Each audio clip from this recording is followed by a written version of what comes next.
All right, hello, good afternoon. Afternoon for once.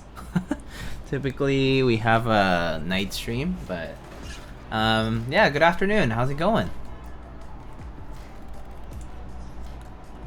Let's see, Krusty, hello, Funzy, Malik, Denses, hey, Zosco, ODM, oh, hello.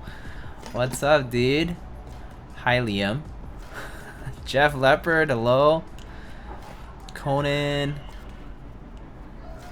Uter Strudor, thanks for the prime.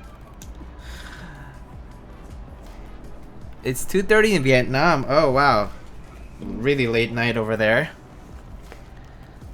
Didn't know that was a time difference with here. Guess it's not even a 12-hour difference. It's like 11-hour.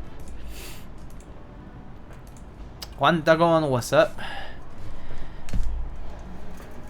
Why ads when men appear on screen? Oh, I have no idea.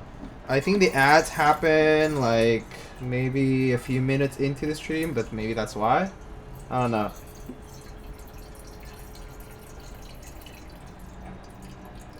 Alright, gotta be hydrated, so just got some water.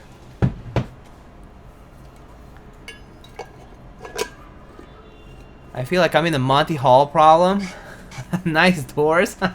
Oh yeah, would you pick again if you got the chance to pick again?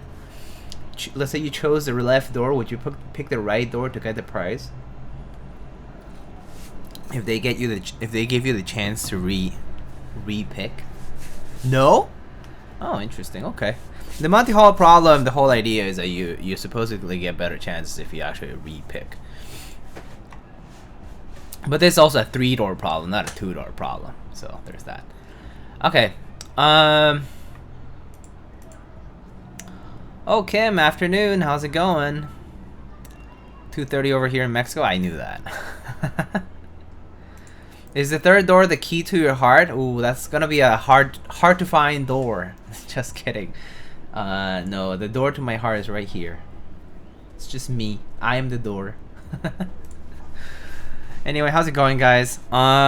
So today is actually not a prototype build or anything like that. It's actually a build for a friend of mine. I don't know if they're actually going to be watching today. I do think they are busy with work and other things these days. But I did kind of promise them, like, hey, like if I do a stream, they know that, you know, it will be happening. I kind of told them, like, oh, you know, I'll do it on a time that's like friendly to you. So, which in this case, like, it's someone actually like located on the other side of the pond. And so yeah. And so that's the idea. That's why their stream is so early. I did a little schedule switcheroo today. So that's why we're starting early. Young homie, what's up? Okay, I'm making jjajangmyeon today. Pray it turns out good. Ooh, wait, are you making it from scratch? If you buy the sauce from like H Mart or whatever, it's super easy. But if you're making it from scratch, then best of luck. I might be biased, but I prefer the schedule. Well, yeah. I wish I could do this schedule, to be honest, but it's not possible. Like, I typically get back from work much later. Today is an exception just because I had like a morning thing to do. And then like in the afternoon, I just had a little bit of free time. So I just decided to switch it up. Do stuff in the morning and then do this and then do stuff in the evening. So I was able to like split it up. So it's kind of nice. Still loving the awesome, by the way. Oh, nice. Glad you're enjoying it. Rivius, how's it going? I bought the black bean paste online. Okay, shouldn't be too bad, Gam. I mean, honestly, as long as you get the noodles or the rice right, whichever you choose, should be fine making jjajangmyeon. Shouldn't be too bad. If you bought the black bean paste, like, it shouldn't be too hard. But anyway, all right. So today what we're gonna be building is called a board called the Tetrix. We got these Boba U4T switches over here. We got some Durock stabs from what it looks like. And here is the board. So the Tetrix 1 ran kind of low key. It was kind of low key. It kind of just like had its IC, it had its GB. It went through a few relatively obscure vendors. At least like Monke Works or something like that was a US vendor. There are some other vendors that are more well known, Keycaps among them. In this case, I believe this was shipped to me from Keycaps, which is who they're located in Canada. They're located in Toronto. And yeah, like it took a while for it to get here, but it finally arrived. And this is a 60%. It came in various form factors. This particular unit actually is going to be an HKB. It came in like 4 different colors, and basically it's this like Game Boy Tetrix sort of inspired board. So yeah. So pretty cool box though. Bummer this stream time is perfect for me to chill while at work. I mean, yeah, if I were at work and I had a like time to chill, like I would totally do that too. I'm gonna switch up the music, it's a little too loud. Alright, so yeah. Do you go to the golf ball, Diego? I did not go to Governor's Ball. Yeah. Oh, Possum, thanks for the 15 months. How are you doing, Possum? It's been a while since I've seen you actually. So it comes with this loading please wait box, which is kind of cool. I believe this is the box with all the accessories. Yeah, it is. So it has a blade and the PCB and all that stuff. And then we have foam here, or piece of foam to come with the board, and then the board itself. Nice and simple. Has a little bit of cat hair. But this is it. It's HKB, black HKB board with black accents. Actually, like these accents could be like brass or something like that, other colors. But my friend like just chose all black. Just went for the stealth look here. So nice and simple though. Just all black everything. It's a chunky boy, not too chunky. I mean, the proportions are, the bezels are actually alright. They're not too bad. So, yeah. It sure looks like a keyboard though. It's a pretty standard 60% size though, look. As you can see. Alright, so foam, I'm not sure if I'm gonna use all of it or if not. Kind of debating which ones to use. We'll see. Maybe we can build it with one or the other or all, and then we can change it up if it's necessary. But I'll put that on the side here.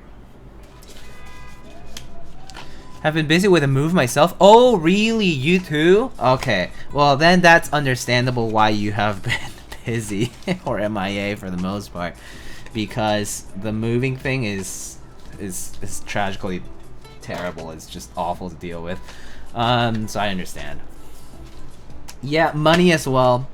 Yep. I mean, I was explaining it last stream, but this whole New York City broker fee thing is ridiculous, and obviously the rent is pretty high here too, so it doesn't help. Yeah. So, alright, so we have our PCB here. Bump-ons, I think I saw the bump-ons already on. Bump-ons are already on here, so no need. The anode is somewhat chalky feeling, like it has that like, you know, that like chalky sort of like sandy, no, not sandy, but like sort of somewhat chalky kind of texture where like it's easy to like mark it up, but it's not like not smooth. It's like, I don't know how to explain. It's like smooth but not smooth. It has that like chalky texture. I assume screws for bolting the case, a few extra screws. New York City and the rental brokers seem like a scam. Unfortunately, it's a thing that's allowable by the law. So it's something that it needs to be solved at the governance level, at the state law level, and then finally at the city level. But yeah, the main reason why the whole broker fee is so broken is that is because the landlords are let off the hook. Owners aren't paying the brokers, so brokers instead, like the agents, like the real estate salespeople or agents, are instead shifting the cost that the landlord is typically supposed to pay over to the renter or the tenant. So the brokers, I mean, the real estate people always have been there. they always do the work. But the problem is no one's paying them on the owner side. So that cost just gets shifted over to the buyers, to the tenants, to the renters, right? So yeah, it sucks, but yeah. All right, we got some gaskets, so gasket mount. Can we purchase Mac keyboards from you? No. I do not sell keyboards myself. However, there are several vendors who do sell keyboards that are compatible with Mac. In fact, you can pretty much use any keyboard with a Mac. You can remap what the keys individually do, Jake. So you can actually do exclamation sponsors, and there's a list of vendors that sell keyboards in the United States as well as other places. But they also ship internationally, and if you're located in a different region, then it might be wise to just look up for keyboard vendors in your region, or you can always ask in the chat if you are curious.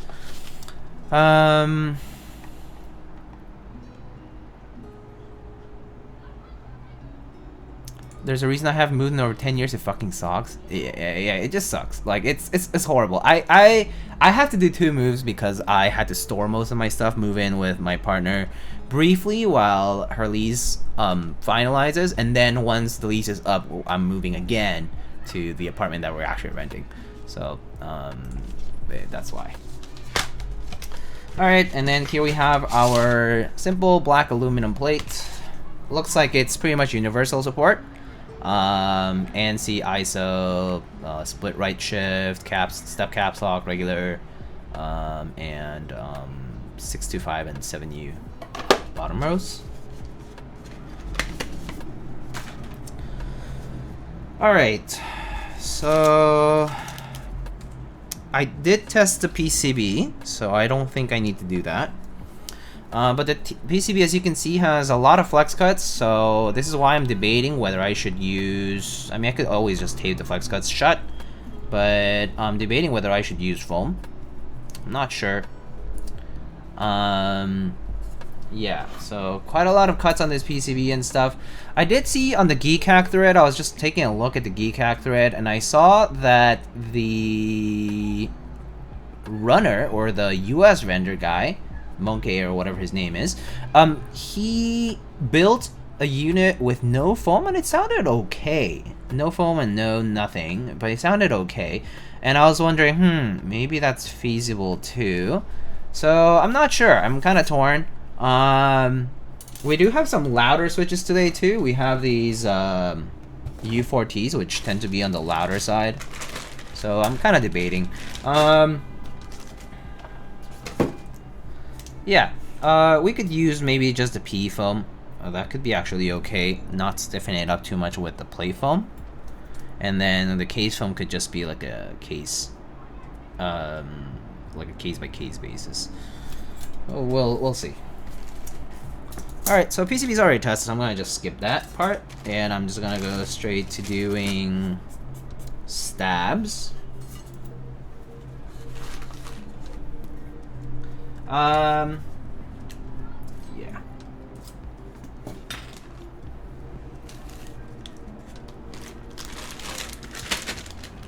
Hello, Soran. How's it going?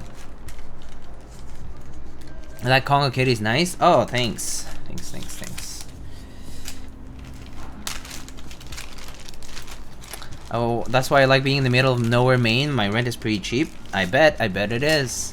I bet it is a lot cheaper. I mean, I used to live in cheaper places too before I moved to New York City, but you know. Other than managing to get sick, got a haircut. Wait, what do you catch a cold? Soran?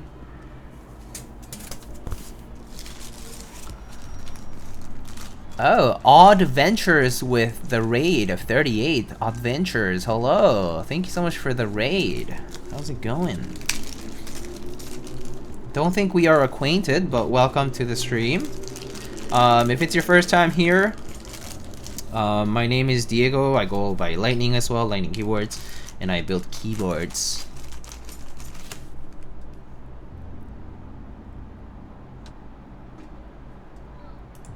There's no SO command? Oh, is there not? I thought there was by default from the bot, but maybe not. Maybe I'll have to make it. Sorry. I thought it was. Oh, that's what's doing keyboards also? Oh, cool. Oh, well, welcome, and, nice to meet you. It's my first time here, but they vouched for you. Oh, how nice. Thank you, guys. Thank you, thank you. Alright, yeah, we do have some Durock V2 stabs today.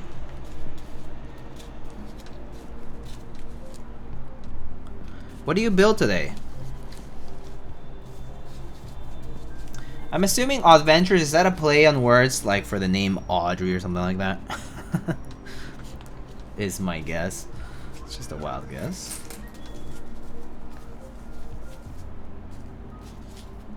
Oh yeah, there is shout out through Twitch directly as well now. Yeah, that's true. Yes, it is. I figured. Nice.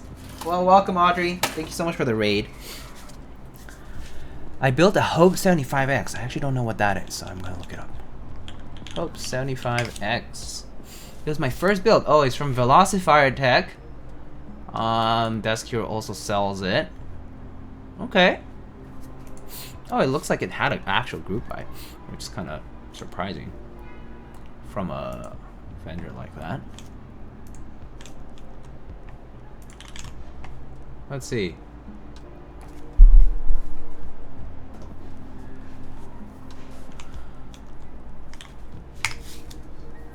Let's see, Hope 75. Okay. Did it have like different views of this? It's not just all the same view. Cool.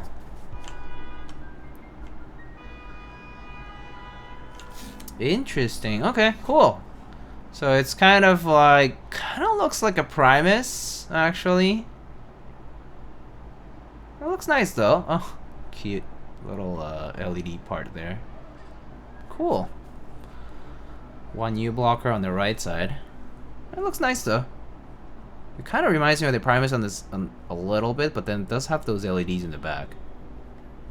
Neat. How'd it turn out? Do you like it? It's screwless. Let's see actually. No, it has screws under the bump-ons. So it looks like it uses the bump-on style that just fit into the screw holes, and it covers the screws. So there are screws at the bottom, pretty sure, from what it looks like. Elquan, thanks for gifting a sub.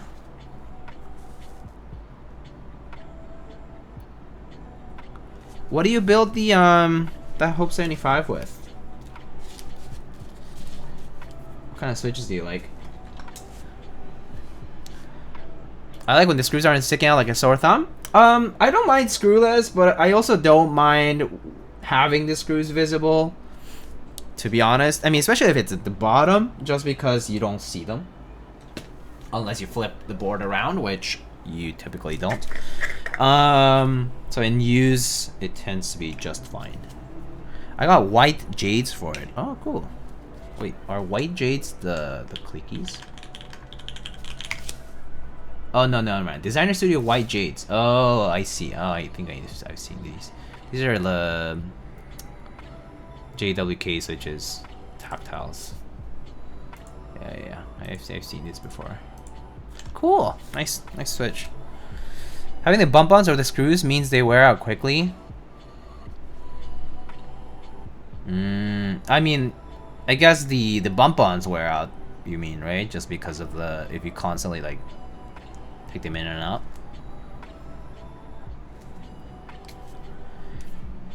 Can we just go back to calling switches with single colors that represents their type? Like browns for tactiles or clears, blues or whites for clickies, greens, I guess, and then black, red, and I guess in the case of Gadron, yellow for linears. Life used to be so much easier. I mean, yeah, it was simpler when we only had 3 companies making switches.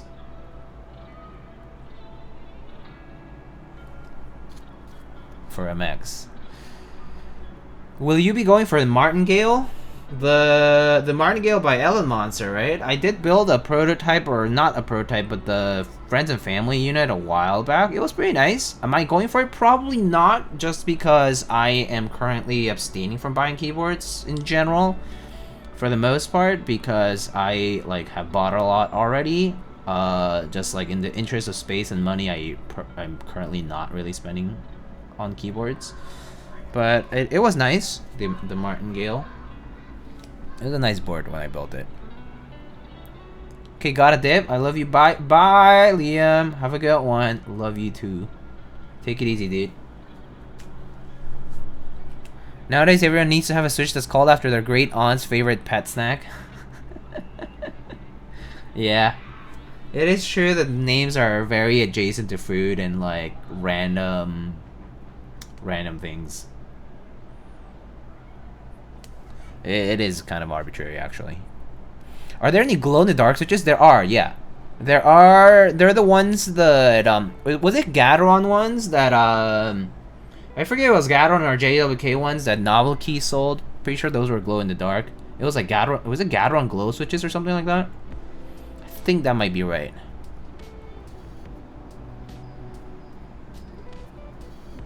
If you disassemble your keyboards frequently, the bump-ons wear out. Oh yeah, that's true. I don't mind the bump-ons that don't have adhesive though. For the ones that do cover the screws, like if they don't have an adhesive, I think it's okay. Cause it means they're just like friction fit, and typically like if you don't mishandle it, the bump-ons should be fine.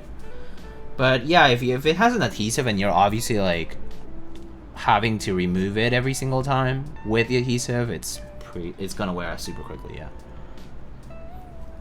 Plug style over adhesive any day of the week? Yeah, for sure.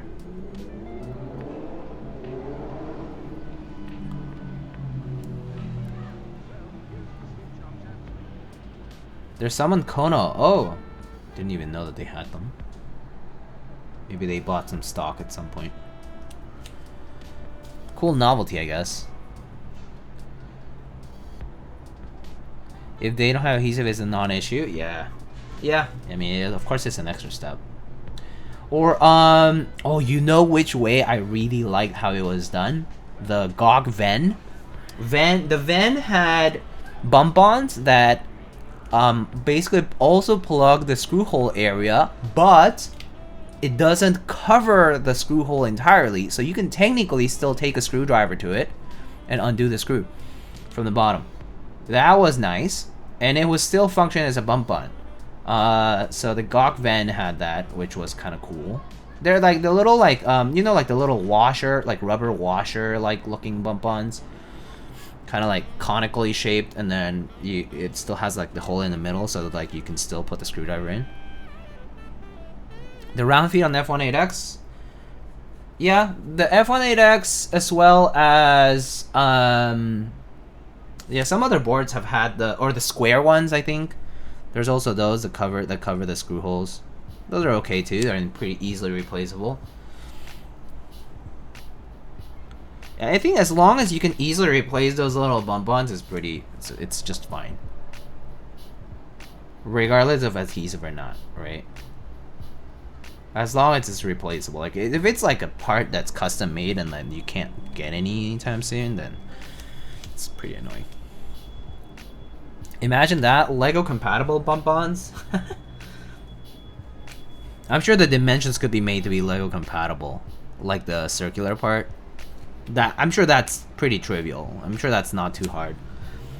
I remember Monke sold these extra add-ons for the Tomo for the corner blocker on the Tomo. I'm pretty sure there was one that allowed you to put a Lego like a Lego man, like like the little figurine, like had the like 2 round bumps for Lego pieces to go on. It was kind of interesting because you could put like a little person or like whatever it is. That was a cool add-on, yeah. I mean, considering that there's so much like both official and knockoff like Lego stuff that effectively uses the same size. I do like the look of visible screws in the bottom. Yeah, I don't mind it. What happened to the bedroom? So I moved to my partner's studio temporarily, and we're gonna be moving in a month to like the new apartment. So right now I'm here because the lease isn't up, and so we're waiting for until we have to move to a new place. But basically, I moved apartments, so likely chance that you won't get to see like a bedroom view again anytime soon. And I was talking to my girlfriend the other day, and she was like, yeah, you'll get like a corner of like the living space or whatever, so but it won't face the living space for your stream, unfortunately. I was like, okay. I was like, all right.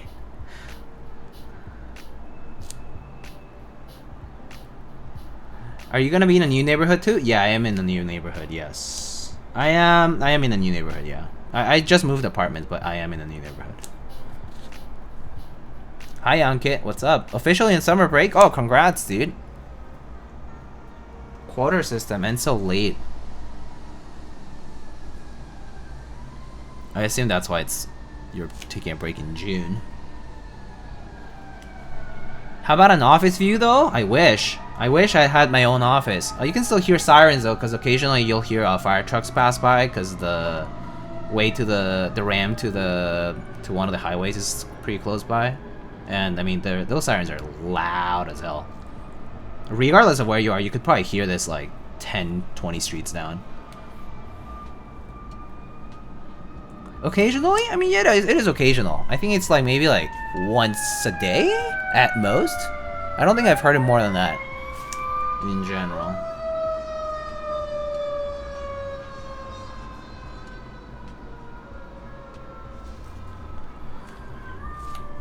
You mean once every hour? No, it's not that bad. It's not that bad. Fortunately, it's not that bad. Do you know Ankit and I share 178 mutual servers? What? That's so many.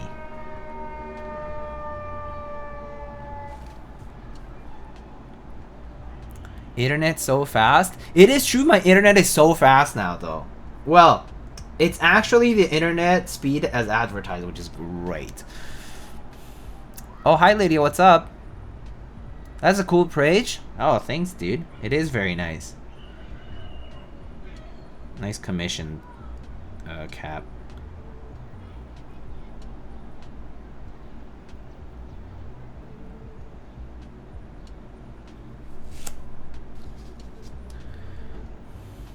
What board is on your desk right now? It's Kirball number 2.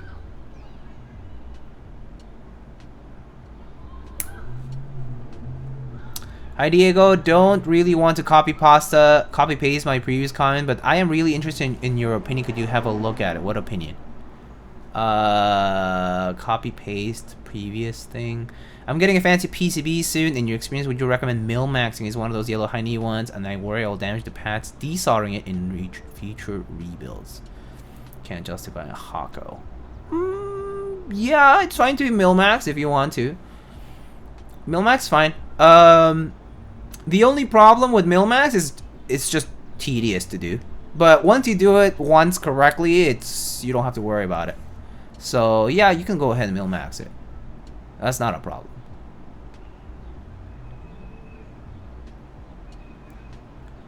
Do you know if those Lego helm holder caps are still a thing? I'm actually not sure. Possum. Okay, let me scroll down now. TFTI, whoever ran that page. Yeah. Actually don't... was it technically... Okay. I was trying to see who it was that technically ran it, but now I remember. Am I dumb for using hot swap? No. There's no being dumb for using it. It's just a matter of convenience. I am too lazy to solder and desolder. That's fine. If you like using hot swap, if it is convenient for you, that's all that matters. There are downsides to hot swap, so that means you're willing to just deal with those downsides regardless, which is fine. Like for example, hot swap you cannot use like half plate builds with them because it's just extremely inconvenient. It's too easy to remove the switch as you like move things around. And then like things like, you know, like maybe the caps are a little bit tight, like switches may come off with them. With the switches, I mean, when you remove the caps, like the switches might come off, or like they might, like the switches might move a little because the hot swap sockets are not like holding onto them as tightly. There's downsides to hot swap, and of course there's a layout problem. Like the footprint of hot swap sockets is larger, so supporting mini layouts in a single PCB with hot swap sockets is not like. Well, I mean, you're still limited in some regards, although people have figured out ways to go around it.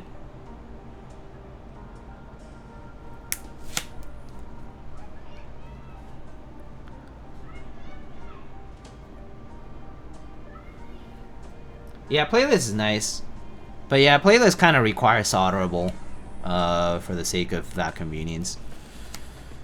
I am smarter child after all.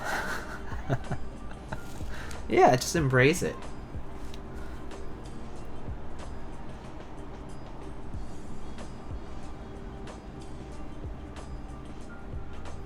Hot swap's fine. But yeah, Zosko, if you asked, if you're going to get Milmax, just go ahead. Like, it's fine. The only problem is, like, Milmax, if you don't do it right and you, like, mess it up and then you want to remove a Milmax socket, it can be a little bit of a hassle because they're tiny as hell. Generally speaking, though, it's not too bad, I would say. I hear people bashing it, so I had to ask. That's fair. People bash it for normally not good reasons, but yeah, I mean, it's there for a convenience. If it's useful to you, that's all. I personally don't, just because I don't mind soldering, desoldering, right? And I also do have the tools for that, for doing that, for doing both of those things very easily. And so for me, actually using hot swap versus solderable, the time difference, or like from the convenience of using hot swap, is pretty negligible. So I just go for solderable anyway. It's kind of fun to solder too, so. We should be bashing people for using hot swap to swap switches every 5 minutes. Is there to replace the soldering? Yeah. I mean, sockets also do wear out eventually, so obviously if you fault the socket or the method because you happen to replace your switch a bajillion times, and then you're like blaming the PCB that it's not holding onto your switches well enough, that's probably your fault. Because I certainly have seen people make that kind of like argument where they're like, oh, it's the PCB's fault, like this should have been a better PCB. It's like, well, no, because these sockets do have insertion cycle like limits, and also just wear and tear. You know, eventually it'll just wear out and it won't hold on to the little pins as tightly.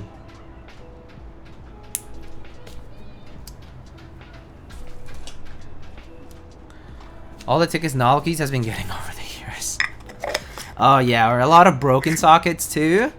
People who just push onto the sockets way too hard when it's clearly not going to go in, like the switch, and obviously they, you know, pop one of those sockets off from the board. Agile 1, Miyamoto it's been too long. How you doing, buddy? It has been a while though. You know what, like for example, some hot swap PCBs are really nice. Like I really like what's his name, like Wilba's hot swap PCBs, which have like stepped caps. Like the Zenith PCB is pretty nice. The I think the thermal one is also pretty nice. That one obviously uses HKB, so I think it has just a regular control key on the R3, but it's also pretty nice. As long as it supports the layout that I use, I think it's okay. Glad to see you're doing well, I hope. I'm doing alright, thank you. I'm doing pretty well. Just been busy with the whole moving thing, but other than that, it's been good. Been doing it. Was bummed when my 910 PCB didn't have stepped. Oh, which PCB didn't have stepped? That's kind of surprising. Did the original 910 PCB or was it the hot swap from the 910 V2 ME or whatever? Is that one not no stepped? Hot swap 910 ME US fixed layout. Oh, I see. I didn't know that actually. That kind of sucks. Today I'll try replacing all my switches without taking the plain PCB out of the case. Good luck.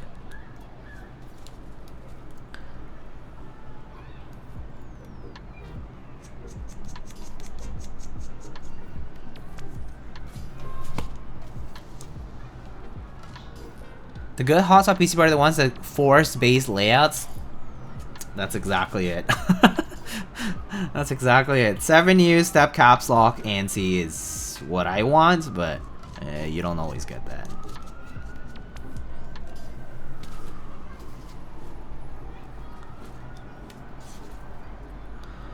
Fixa as good as no extra holes taking away sound. Yeah, I mean, kind of like the problem with flex cuts, right? It's like there's too much dissipation of the energy, and then you lose a lot of the sound of the board. Still enjoying my lubed alpaca is 90 gram. That's pretty heavy. It's quite heavy.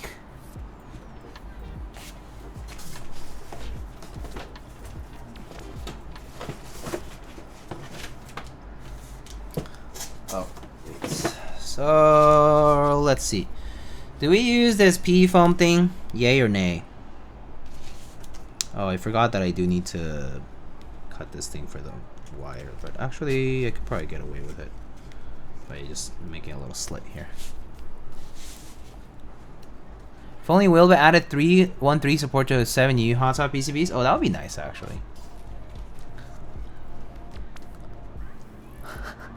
Hello streamer, do you know what hot swap PCB would fit inside an OTD356 Mini I plan to build with holy pandas on brass because that is a Thocky switch combination? Click click click clack clack clack clack clack clack. Teha types. Show me the best video on earth. Wow! No foam? Okay, we can do no foam. I don't mind. Imagine if there were a hot swap PCB for something like that. Old boards like that. I mean, I'm sure it's doable. You just need to actually make it. Make the PCB. The only problem is it doesn't use standard spacing, right? That's the real issue. Yo, what's up? Drew, what's up?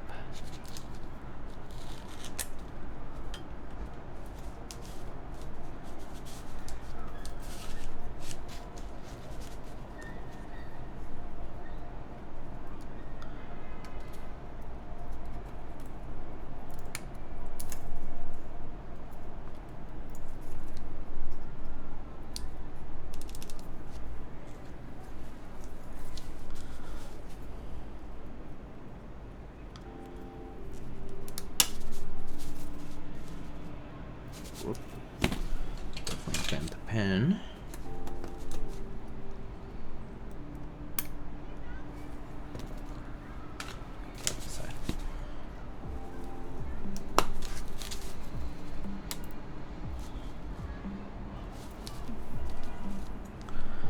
Finally got my Grail board, the 356.2. I don't know how to solder, so I plan to mil-max the PCB that came with it. Wait, actually though? You actually did, Funzy? That's awesome.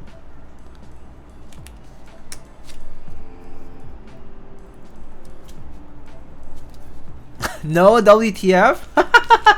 I mean, hey dude, I actually do know someone who has an OTD PCB that's been mil-maxed. Funnily enough.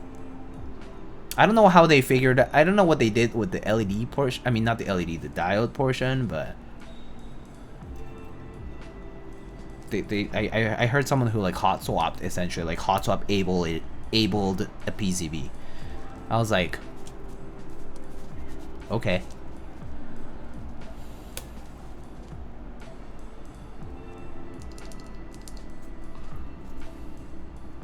I mean, that would be cool if you could get one. Just need to pay a lot of money Is there a noticeable difference between the black and the pearl U4Ts, or is it just color? I actually don't know. I don't have the pearl one side by side to like tell you. I think it is just color, from my understanding of it, but can't really tell you. I threw all my Millimax PCB in storage. I hate how the switch doesn't stay completely flush, even with the correct ones. Yeah, it's always gonna sit slightly taller, ever so slightly taller. Yeah, it's gonna sit a little bit higher. The footprint below it's gonna be a little bit less though when you don't use when you don't use the long sockets. Oh, what a weird orientation for this enter key. Because they had to make space for the ISO enter, I imagine.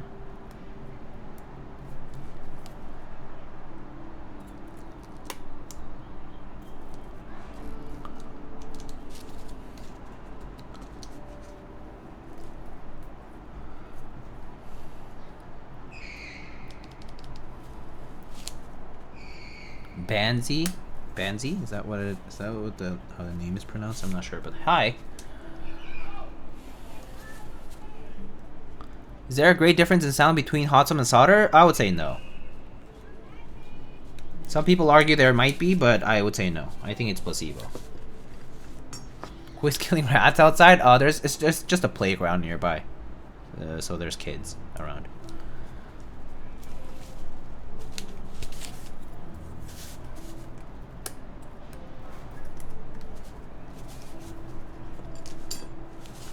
It's harder to tune stabs than solder, and tuning stabs is not difficult. Yeah, I would say that's true.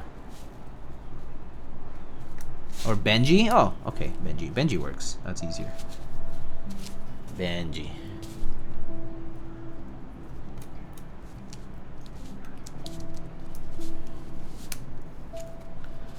You underestimate people in this hobby?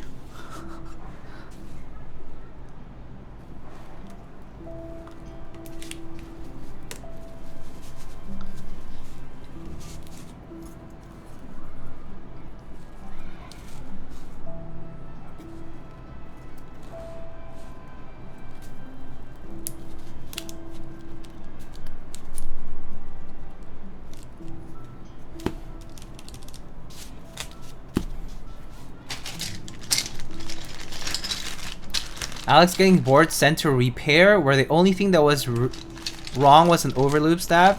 Oh, I've gotten that too.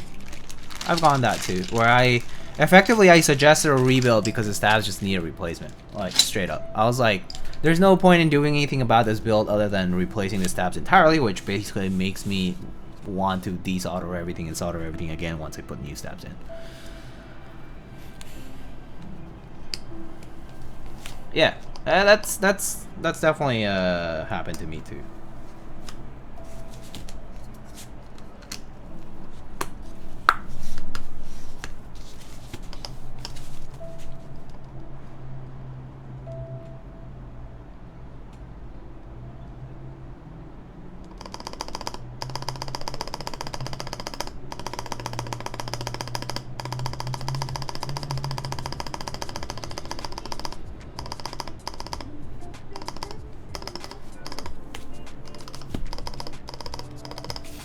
Do you use 205 for stabs? Yeah, I do.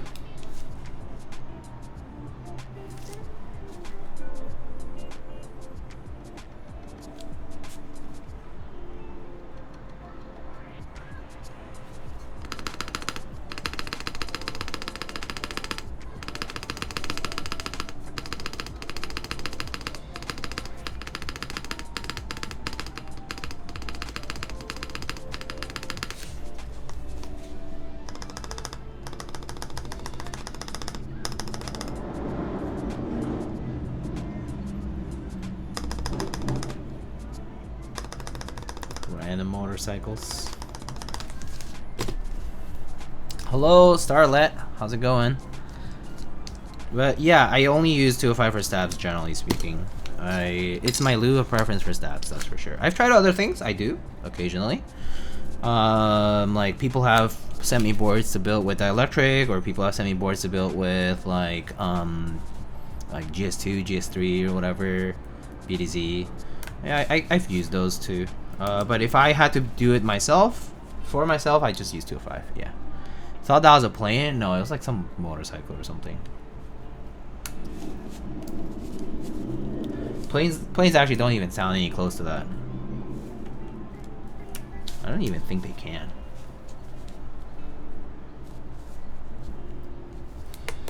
Very different sound. Yeah, 205 is what I would use. And what I typically do use, generally.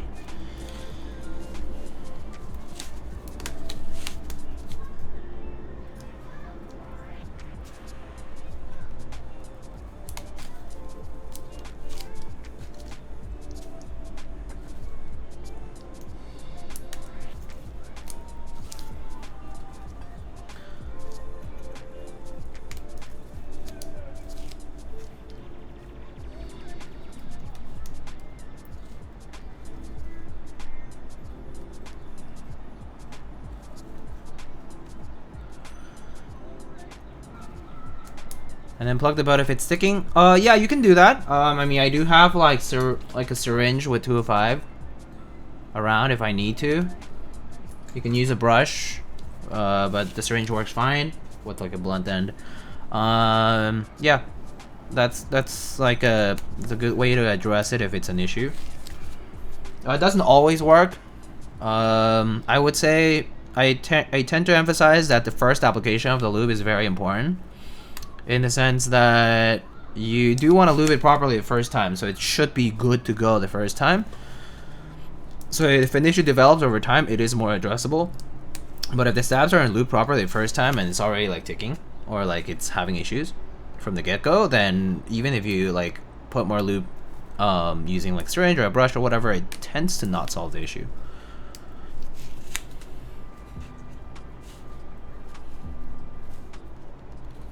At least that's what I've personally found over time, is that the first time that you lube the stabs is pretty important. Which is kind of important why you shouldn't like over lube them, and also you should not put too little. Like, it should be enough just to cover the gap and to just get rid of the rattle. And typically that's enough.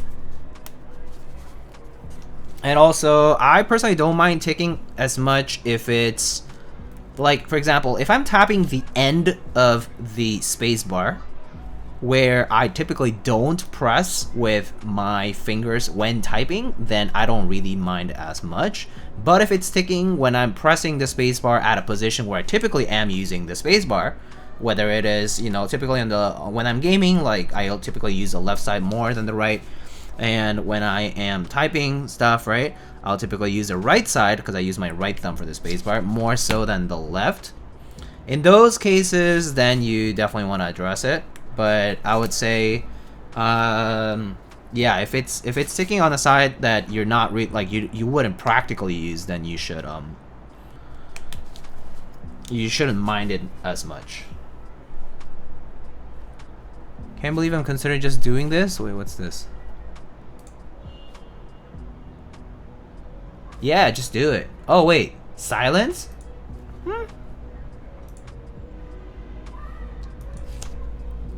Are those 5 pins?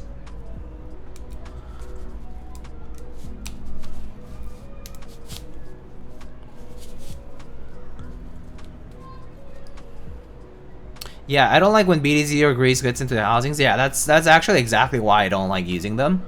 Like the heavier greases. They do work well for the wires, and they do work well in staying in place, like BDZ and dielectric and other like more viscous wires. I mean, more viscous greases, my bad. But yeah, I also dislike when they get to any other parts, or like when it just feels a little too heavy. That it kind of like inhibits the movement from being as fluid. So that's why I stayed at 205 after trying the other ones. I was like, oh, okay, like BDZ works, but it's not my preference ultimately.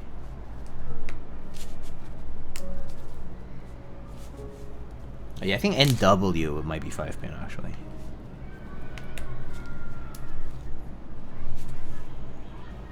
But yeah, Zosco, I mean, the general rule of thumb I would say is for your wires, if you're going to use 205, I just do a pretty light even coat all across the wire, all the way to like the bend. So like maybe up to like, you know, like this bend portion, the 90-degree portion, and then I put like a little bead of lube, like a small but thicker amount at the end, facing the side that goes up. So like if this is the right side and this base bar wire goes like this, then you know it's gonna be like at the top.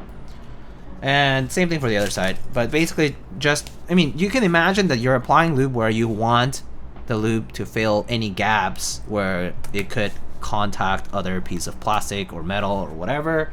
I mean, you know, whatever material it contacts, and it's gonna make like a sound, right? So the lube is just like a filler material for it to prevent it from sounding bad.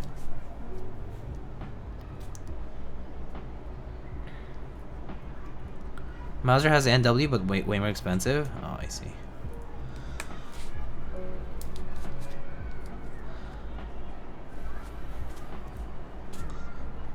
I mean, I guess 3-pin is not that bad, to be honest. I mean, as long as you use a full plate, right? Are you planning on using like no plate builds or anything like that? 3-pin switches are fine.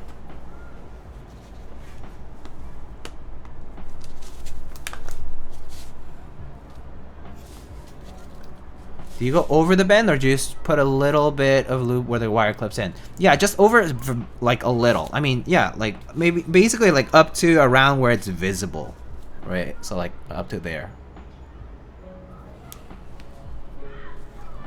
So not much further.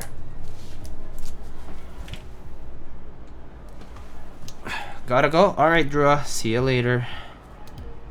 Are you going to the next New York City meetup? I'll probably try the one in July, right? Yeah, I'll probably try.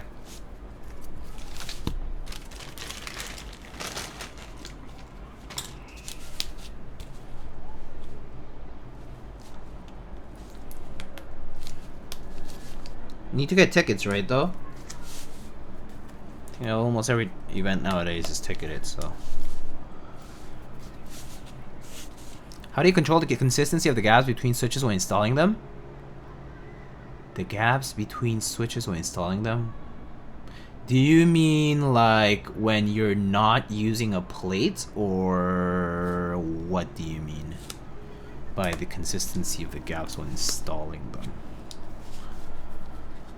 If you're using a plate, the plate itself is essentially an alignment support. And if you're using 5-pin switches, which have the little plastic pegs on the sides, those also help align the switch correctly, orientation-wise. If you're using 3 pins, then you just make sure that it's, you know, parallel to the rest of them. And you also make sure that it's all the way in and properly clipped to the plate, if you're using a plate. But I'm not sure I understood that question as well.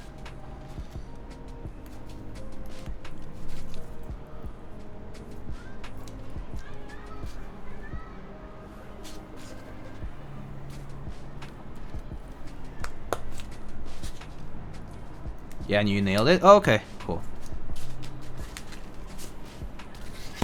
Yeah, so, I mean, if you want me to show you kind of up close, like if you're using a switch plate, you want to make sure that the switch plate, like it clips properly. Here you see how that little bump is the clip there. There's a little bump there that's a clip. So it clips properly to the plate, meaning it's nice and flush to the plate. And then when you look at it from the side, right, the switch is gonna sit right against the PCB like that. A lot of switches have these little nubs at the ends, at the corners here, so it might sit a little bit taller than that, but it's pretty close. Essentially as close to the PCB as possible. And as long as, if you look at it from the side, right, you will also see that they are consistently aligned, like on, you know, going down the row. So you'll see that the switches are nicely placed in a line. So it shouldn't be too hard. It's just a matter of just double checking your work as you do it.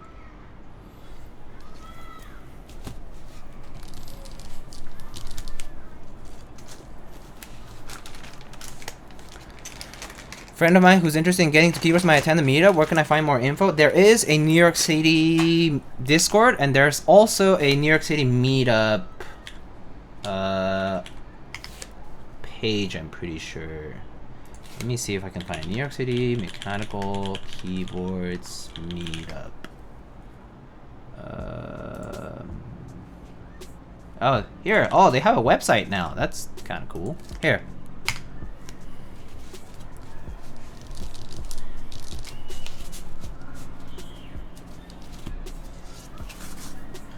Alright, cool. So that's done.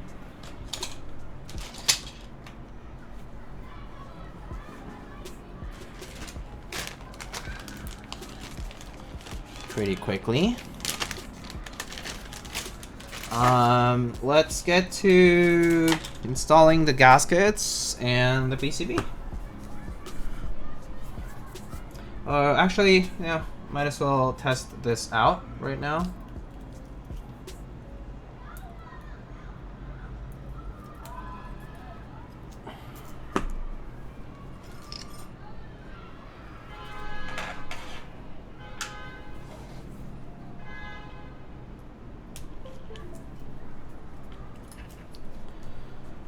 Okay. Also, oh yeah, the reason it's kind of louder in here is because the windows are also open. Like, we keep them open because it's like pretty warm in the day.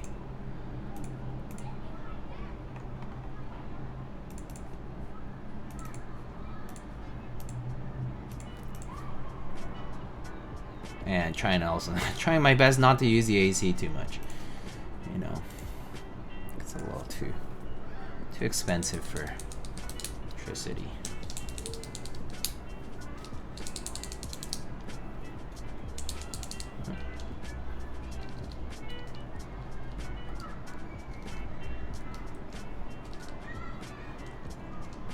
Okay, great. All right, everything's working.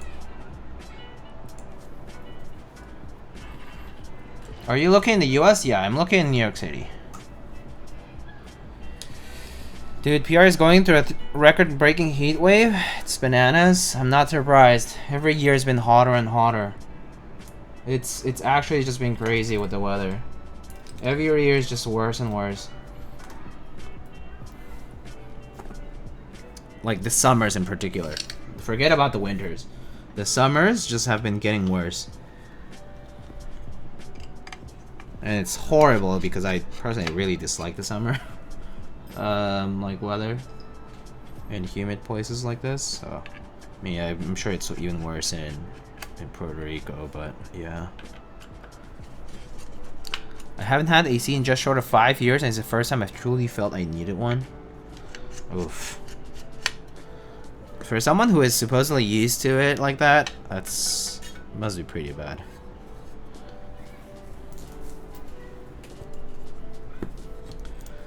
Alright, let's install gaskets. So let's see.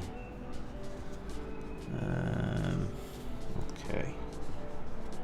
So these long ones.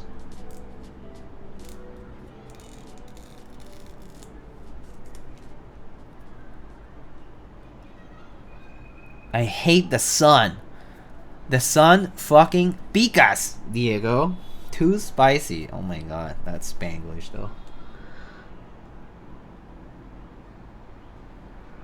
The sun picas.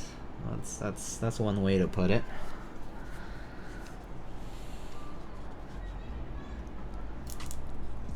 My gym doesn't have air conditioning. Holy moly. How do you do it? Just live through it, huh? It's part of the routine. It's part of the workout. I got me a big fancy AC for the summer. Oh, okay, nice. Good luck with the electric bill, but nice.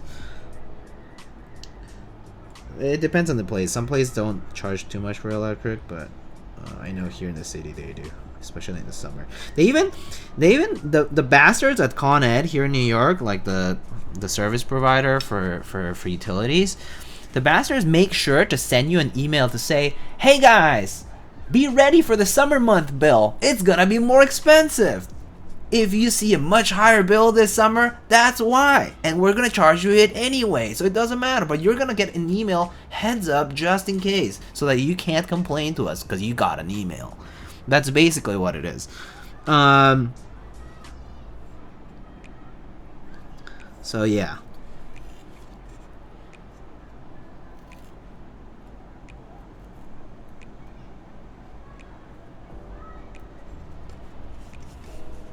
Too accurate? I mean, yeah, that's exactly why they are sending these emails. It's literally a precaution to wash your hands off from whatever complaints people might have. Because if you got the email, then it means you were already warned in writing, and so you should have known. You know, it's ridiculous. I love it when gaskets are flush with the cuts. It does look nicer. It looks nice and clean.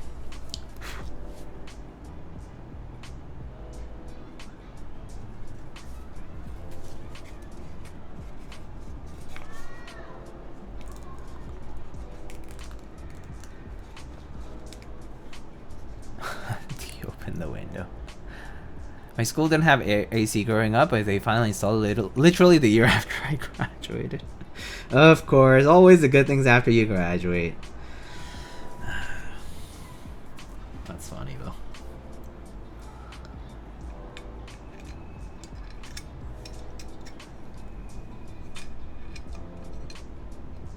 Huh? That's how it goes. Am I supposed to be able to like bend this? I'm a little scared. Alright, that's fine.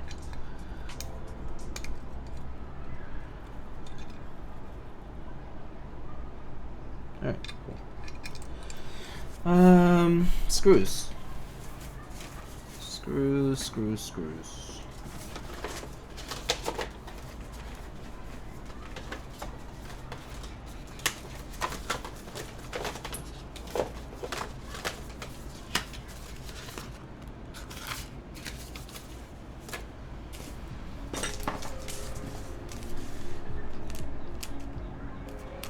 Do these small screws also fit there?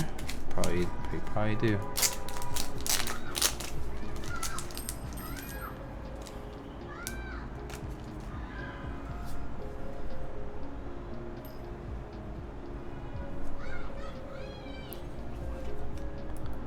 I would have happily settled for having it at my senior year.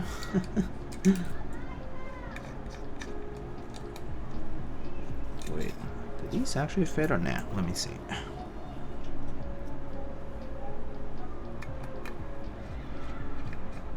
Okay, they should. I don't think my schools had AC either, though. I don't remember seeing them anywhere. So, I also... But then again, I did not grow up in a place that was that hot during the school year. So, it was not that bad.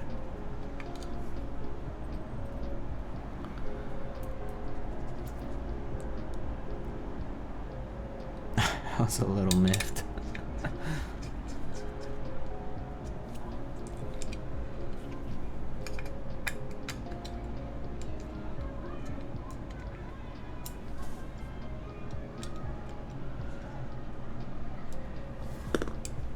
That's one tight cable, but whatever, if it works.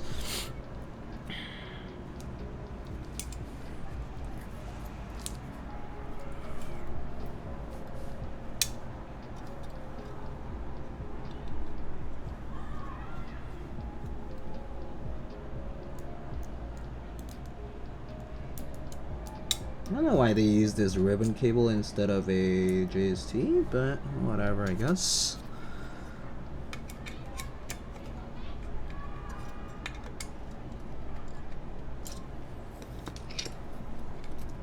Nice and tight, I guess. When you do that. Oops. Oh, shit.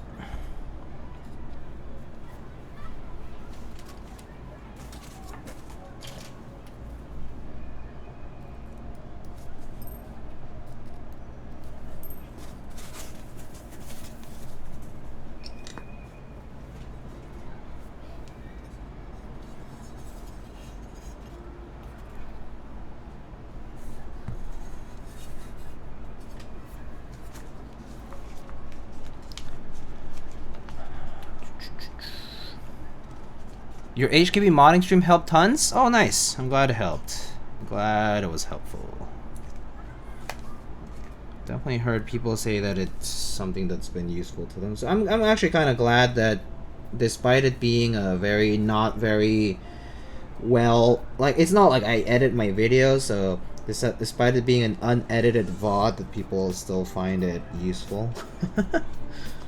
Because if there's one thing I think to myself that I really wish I did more of is, or that I actually did rather, is that I could edit my videos, but I genuinely do not have the skill or the time, and so I don't do it.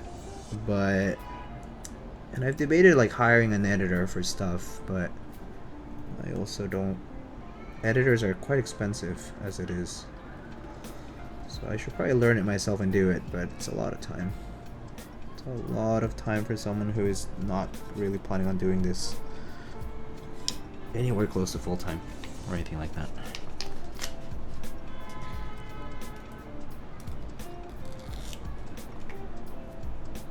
I'll say though, I like the unit I have now. It's near U-shaped design, so the window closes down through the middle. U-shaped. Oh, cool. Fancy, actually. I only know the rectangular, the regular rectangular units that just go on the windows. And then I know the ones that are portable, the ones that have like, they're basically on wheels and you put them on, you basically just put the tube through the window portion or whatever for it to exhaust and intake.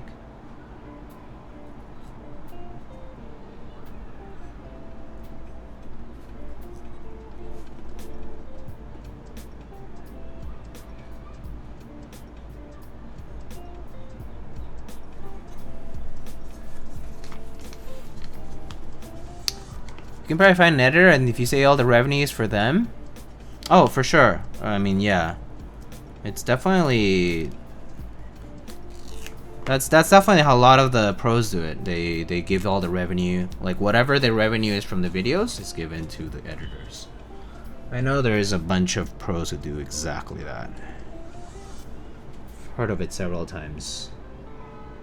And yeah, I mean, honestly, I wouldn't expect the revenue to be big.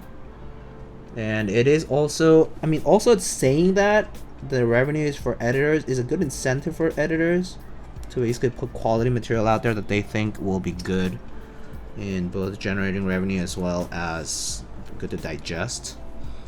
Given, I mean, assuming that they're interested in your channel as well, or in the channel growth. Yeah. Never seen anything like this before. I love it. Super quiet. My window only has to be open like 2 inches. Oh, that's pretty sweet. That's actually pretty sweet.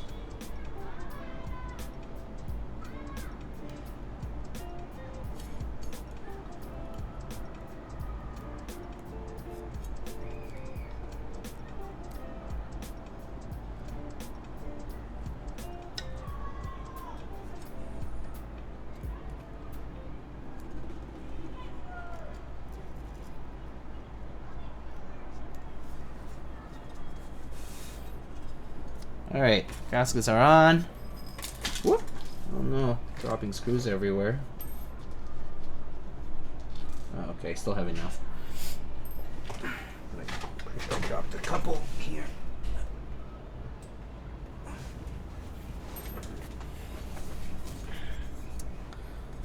Hello, Jurapika. How's it going?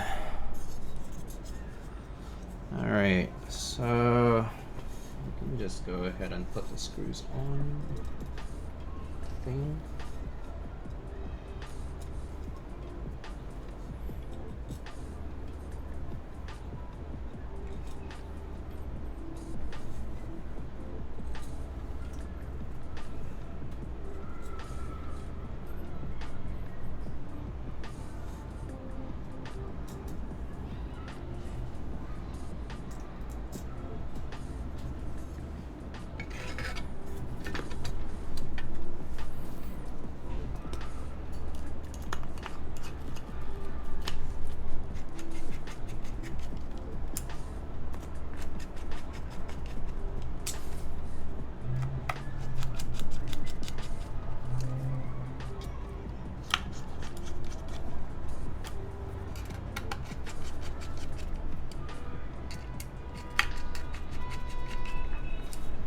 Kind of wish this were a button, but it's not. It's just there for decorations.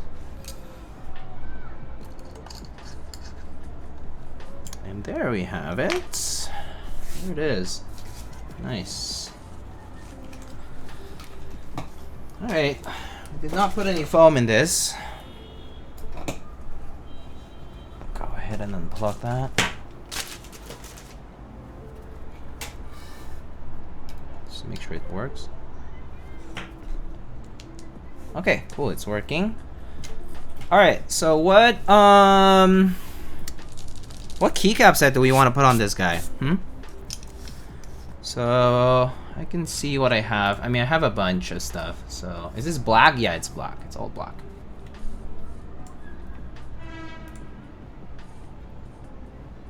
Wob? Always. Very much applicable. DMG, I don't have DMG. It's the one set that I actually order for round 3 or whatever, but I haven't gotten it.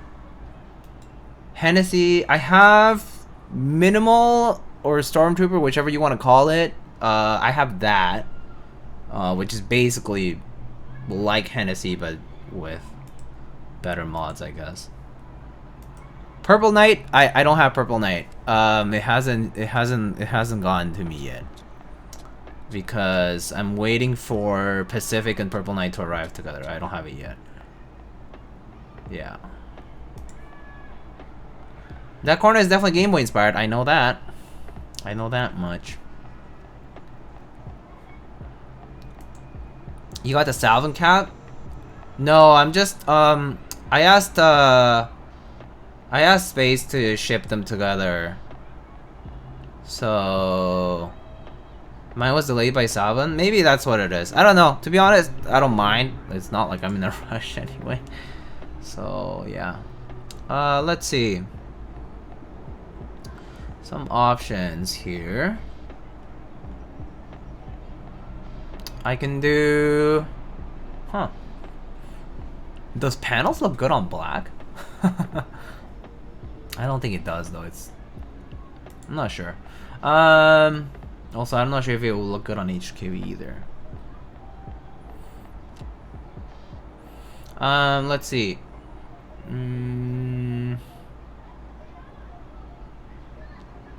I do have Wob, of course. I have Dolch, Wasabi, Beta,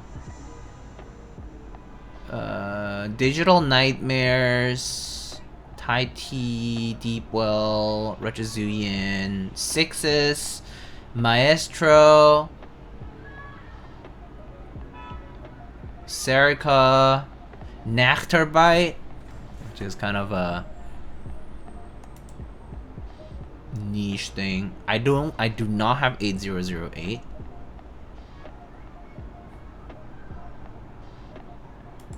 Maestro? That could work. Deepwell or Maestro? Okay, yeah. Yeah, let's try Maestro, why not? That'll work fine. It's like black and white basically, right?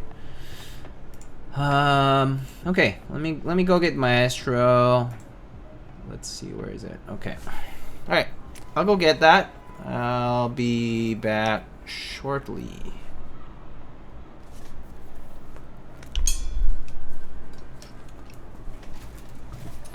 Oh.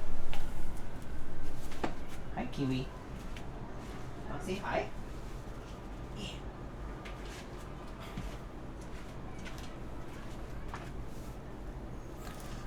Say hi to Kiwi, guys.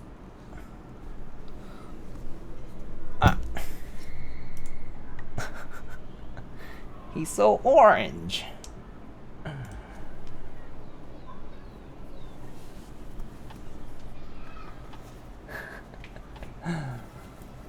Oh, I'm not holding him well. Oopsie. Hi, Kiwi. Kiwi, you wanna say hello? Koopo says he loves you. Yeah, oh my dog.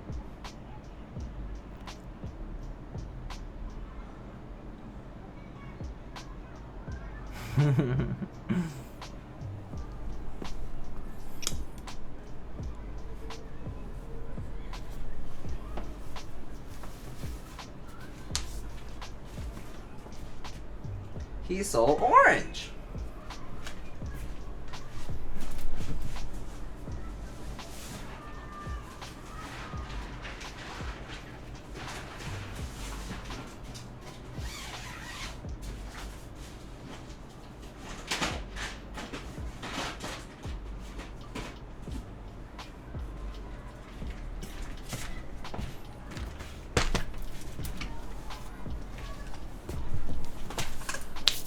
Alright, I am back.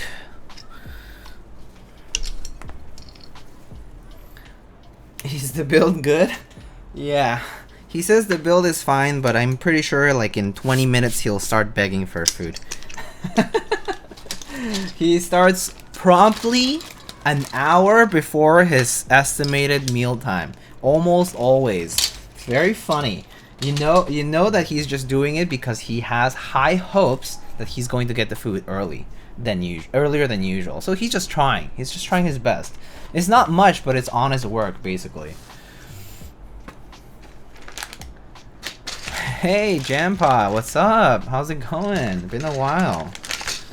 Alright, here we have Maestro with the novelties here. And let's check out the... Oh, you know... I'm actually gonna try... No. Never mind. I don't know why I didn't remember, but instead of Maestro, I actually do have a set that I was gonna... I don't know why I didn't remember. I always forget. Let's not do Maestro. I actually have PBTfans Resonance that I'm also gonna be sending out. And so... I just remember because it arrived in a separate package. And so let's try that out. I haven't tried a PBTfans on the stream before. And I've always wanted to try them out, so I just kind of remembered now that I should try that. So, let me see where I put it. It's over here.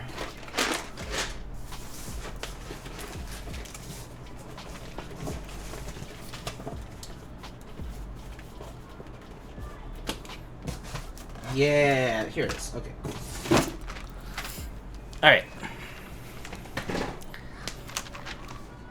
Alright, so we have here a PBTfans set called PBTfans Resonance. And yeah, so this is from PBTfans. This was released quite a while back now, I think, right? It's pretty much brand new.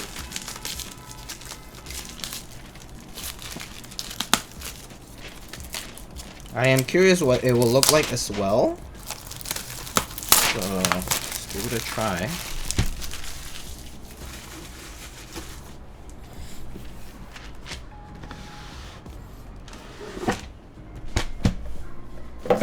Comes with these trays, which you can just tear off the tape that binds them on the sides.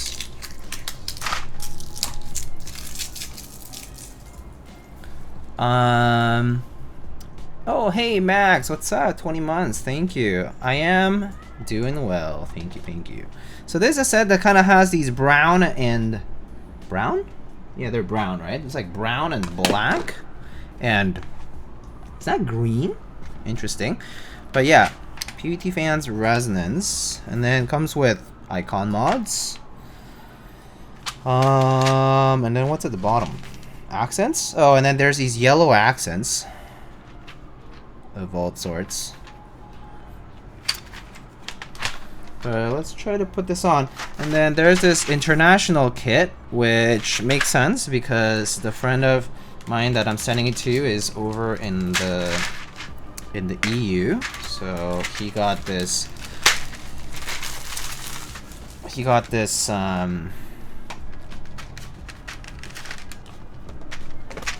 international kit. So we can maybe use some of it to match the layout for the most part. Actually, let me check here what layout he would be using.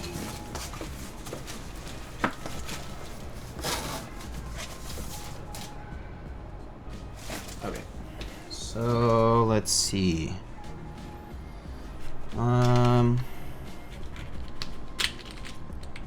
Let's put this here.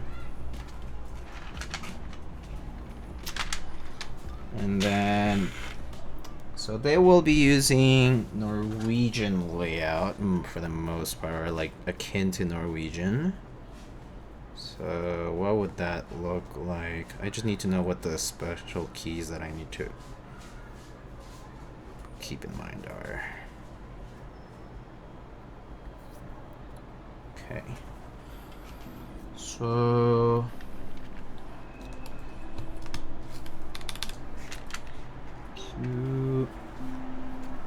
are these like differently colored from these guys? I'm so confused by that.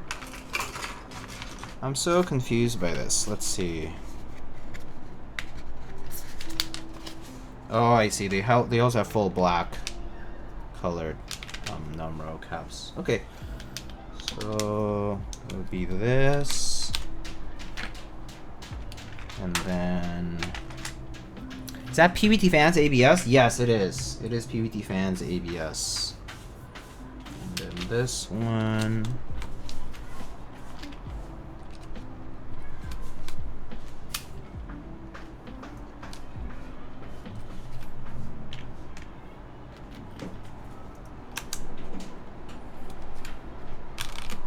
Oh, I guess the €5 one kind of. Oh no, never mind. No, this is right. Okay, and then 6. That'll be this one.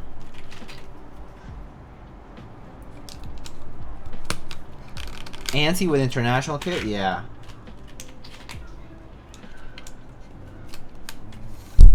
Which is what they got, because I'm pretty sure that they daily in HKB.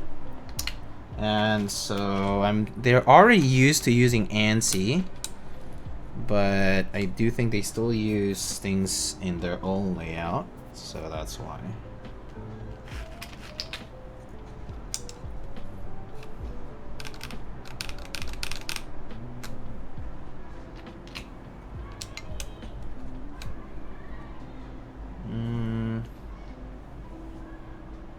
Which one is the right one for that? It's this one. Wait, no. 1, 2, 3, 4, 5, 6, 7, 8, 9, 0. This, that. Oh, wait. Oh, wait. Pipe, right? I don't know what that would be. I don't know which one to use. Maybe I'll just use the regular one. Where is it?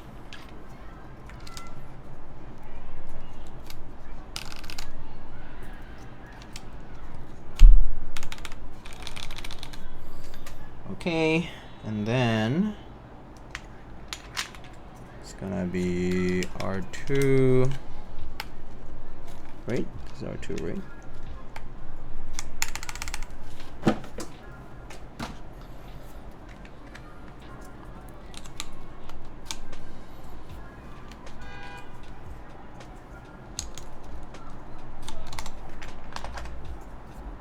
Something old from Hungerworks Studio. Okay, sure. I can do that.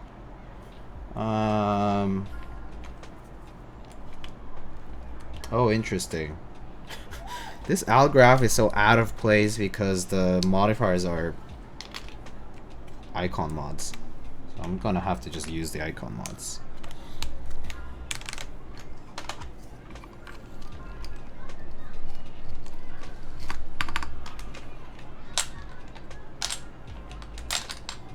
What is this set? It's called PBTfans Resonance.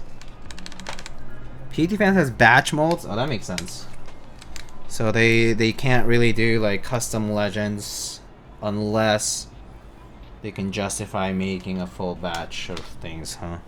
Something like that.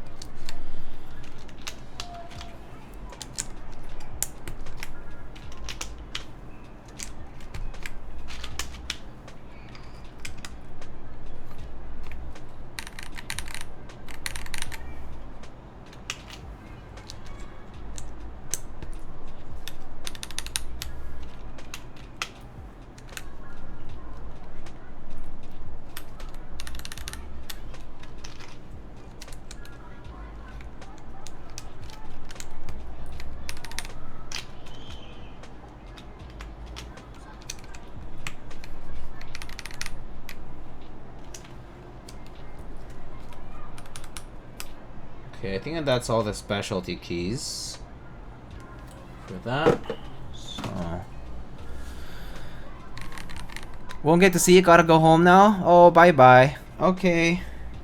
Goodbye, Jeff. Have a safe drive home, Mr. Jeff Leopard. Take it easy. All the international kits have Alger, even though they're icon bottom row. Oh, I see. That's kind of a bummer. I guess it doesn't matter if it's an icon bottom row. Petition for Miyago Buzzers emote. Someone's gotta make it.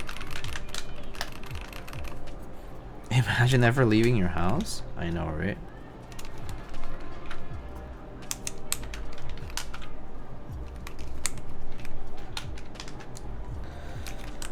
Wait.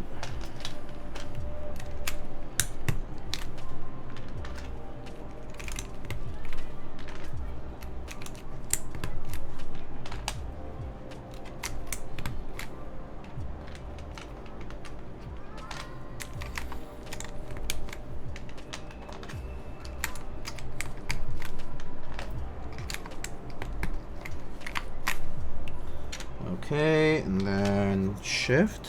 I think this is the right one. Let's see. Well, maybe I can use on this enter key to match. Kind of looks nice.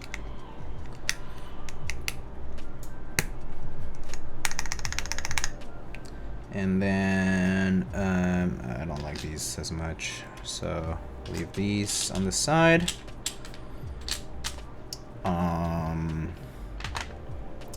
And then where's the... What would I use for a function or something? Maybe this one.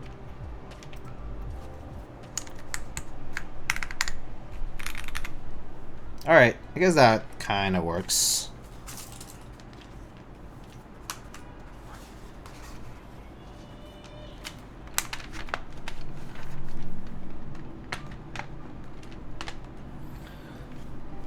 Okay, I think the covers go in like that, and then the top one just covers the top here.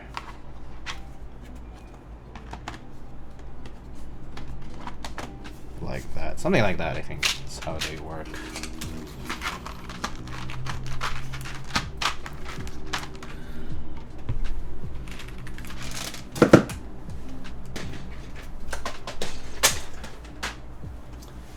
And then we can put some artisans, I guess. Let's see, but something old from Hungerworks Studio?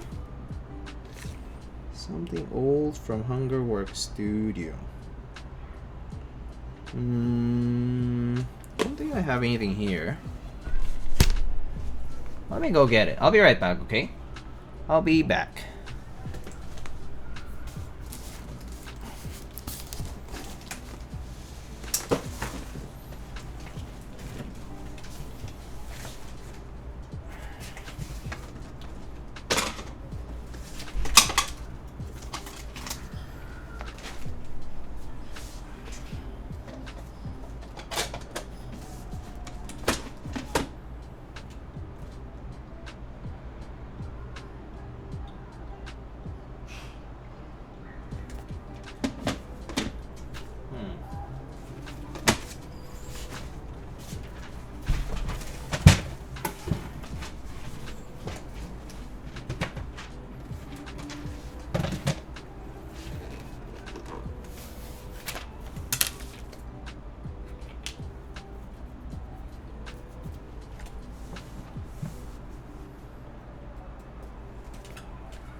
I'm back.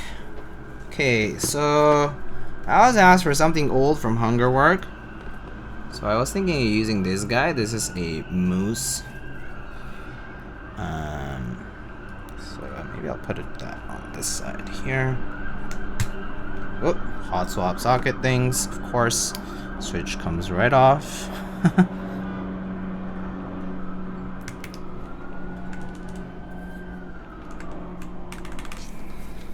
And then, just for the other one, I think we can just pick something. So I'm thinking something yellow to match the accent. So I think I'm gonna go with this Ore Explorer over here to match that accent on the left. I mean, accent on the right. So maybe we go with that. All right. So I think that looks pretty good.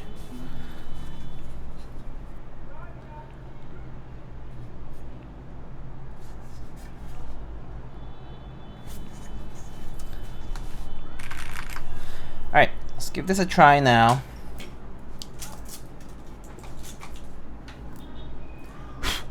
Kiwi, you love your hair all over the place.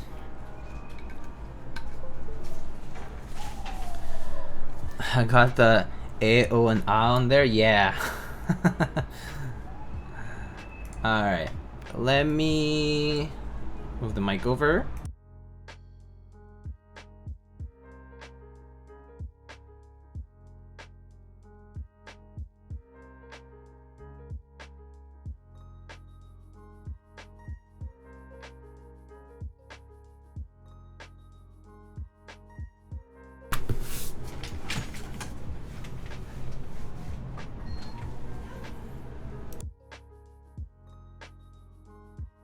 Alright, are we good? Europe really mad? Alright. Nice corner then. Do you throw the board at your Alice? Yeah, purposeful dent. I was playing games.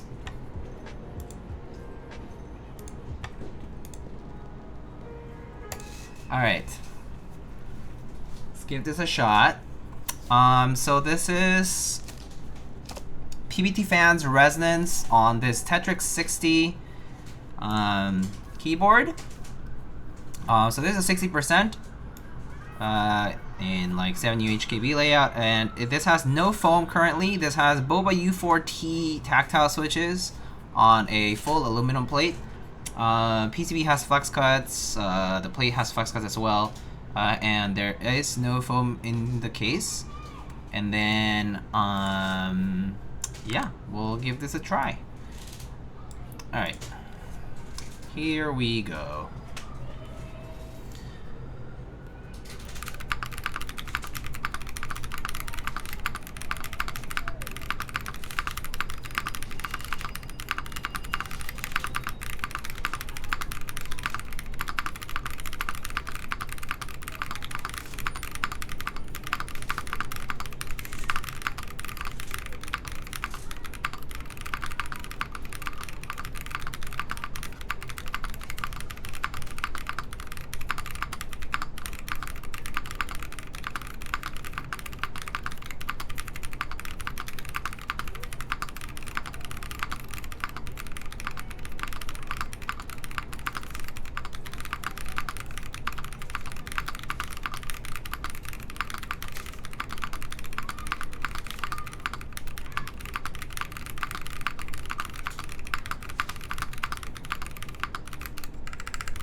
Need some foam? Yeah, I do think it sounds a little bit on the hollower side.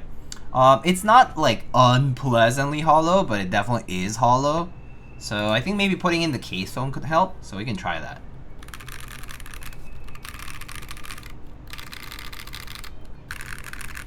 The alpha sound actually okay. I think the spacebar in particular sounds more hollow than the other places.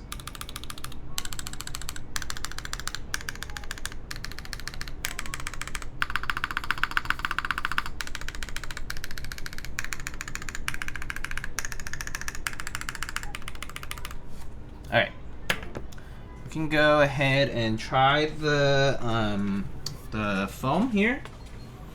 So let's do that.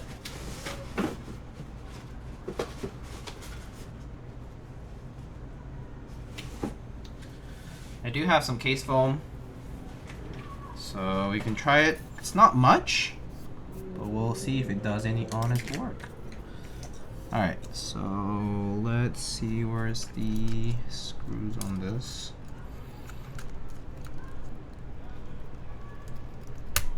Of course, it comes right off with the keycap.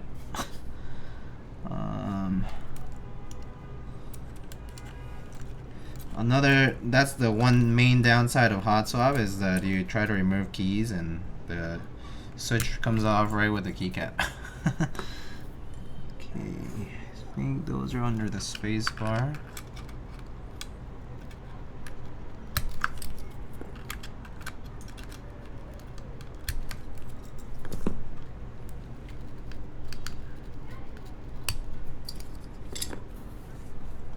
And then there is one here.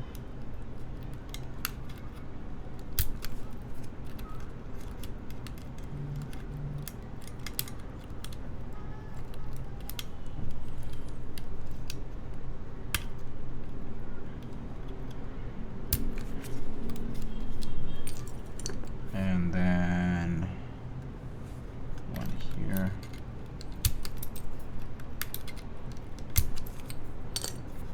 Should be here, parallel to the other ones. Kind of a tight space, huh? Let me try to remove the artisan first.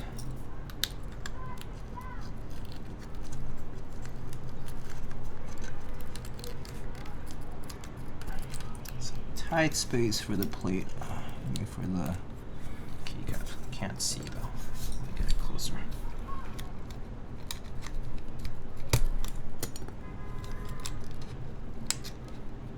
There we go. Alright. So then grab our screwdriver here.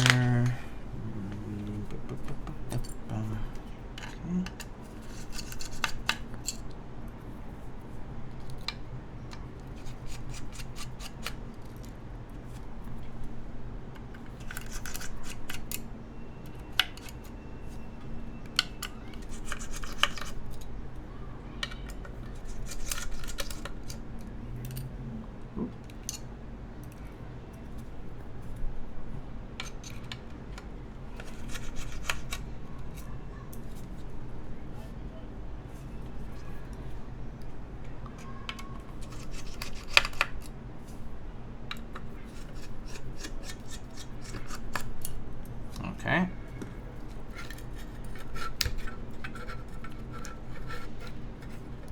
Oh. Let's see.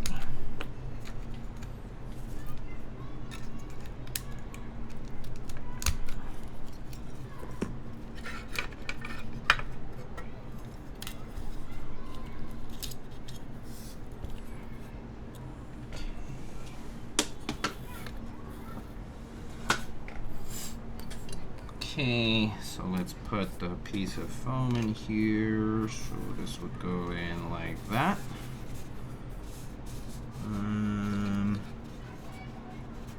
Okay, I see.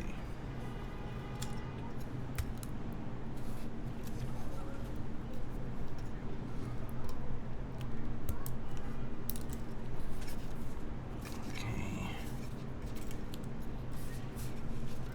Huh. Am I gonna just pass it through here or something? This is annoying. Okay, so this piece of foam is getting in the way of the others. Of this guy here, so maybe I'll just make a hole on it.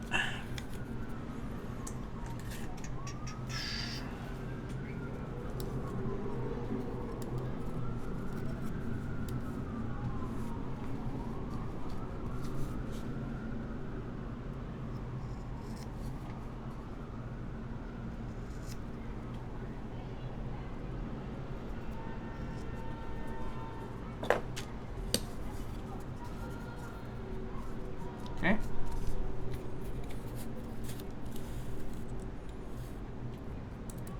And then I guess we can actually tape up the flex cuts as well. Should we try that? We did that on the Sella, and that sounded kind of nice, so we could try that too. Isn't the sheet upside down? No, it's not. This is the space bar. That's the right shift area, and that's the split backspace area right here. So, yeah, no, it's the right orientation. It just doesn't have a middle hole to account for the daughterboard segment. All right, let's try it. Let's try the tape too. See how it goes. Can't hurt.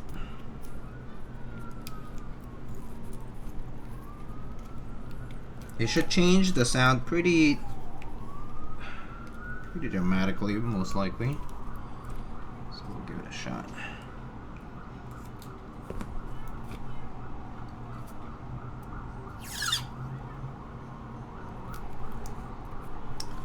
Let's see what I'm doing.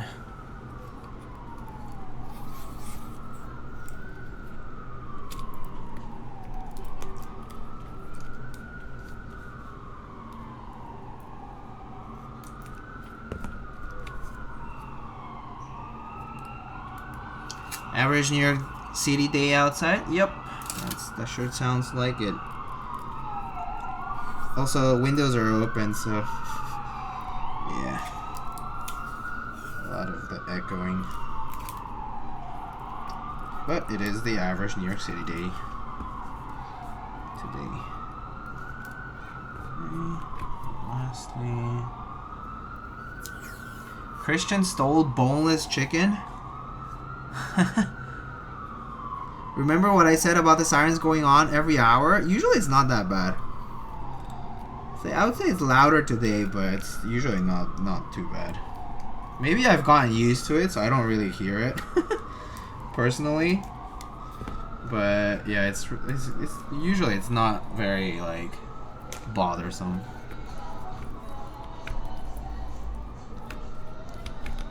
Maybe it's also because I am out at work for most of the day, and then when I come back in the evening, it's pretty quiet by then.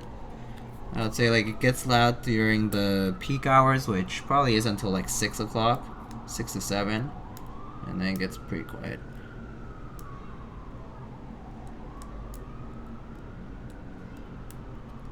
Alright. Put this on. Okay, cool. That, and then case. Let's put our screws. It sounds all the same, yeah. It's basically the same. Cars, sirens, whatever. It just blends. At the end of the day, it doesn't really matter.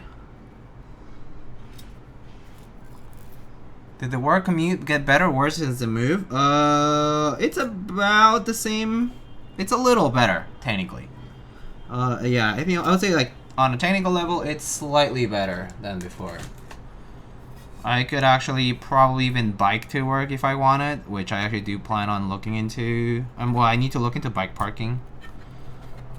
But yeah, it's pretty good. Pretty good.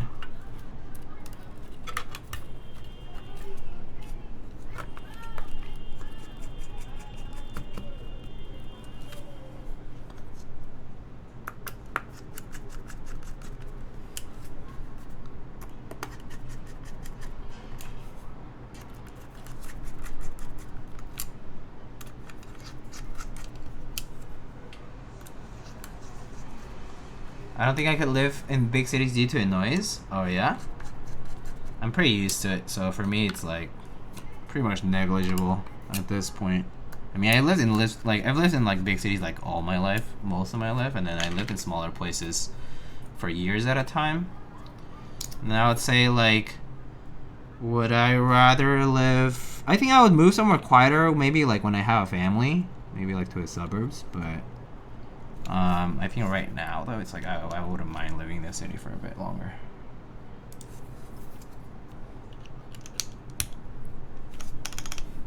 Okay.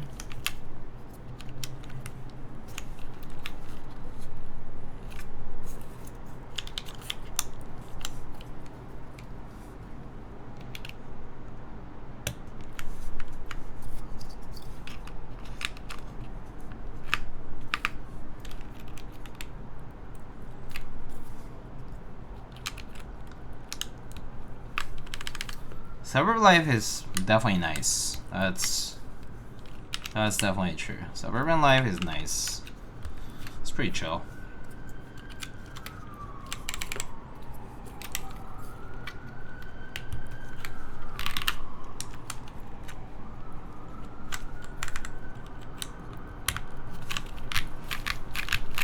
Alright, let's give this a shot now.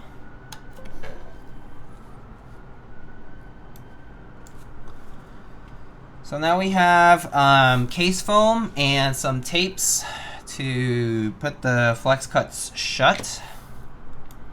So let's give this now a shot. Alright, so same setup, but now case foam and flex cuts taped shut with Captain tape. Here we go.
Yeah, I think it sounds pretty, like, I think it sounds better.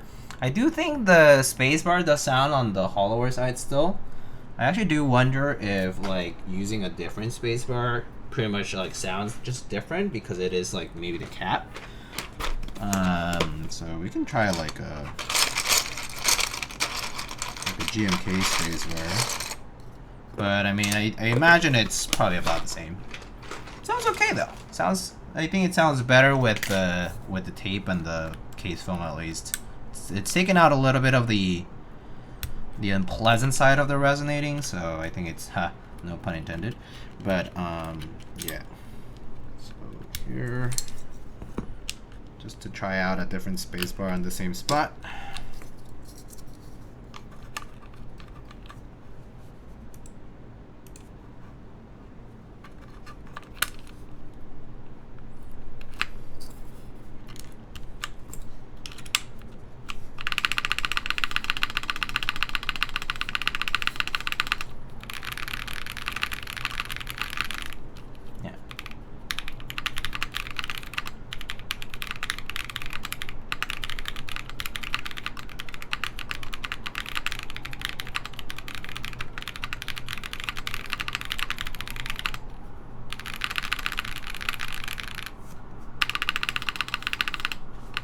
Yeah, a bit higher pitched, but I would say still kind of similar.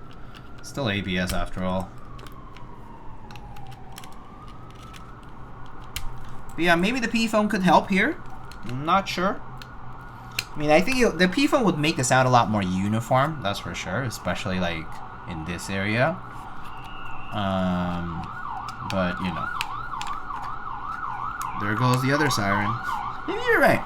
Maybe it is every hour. I just don't notice it anymore.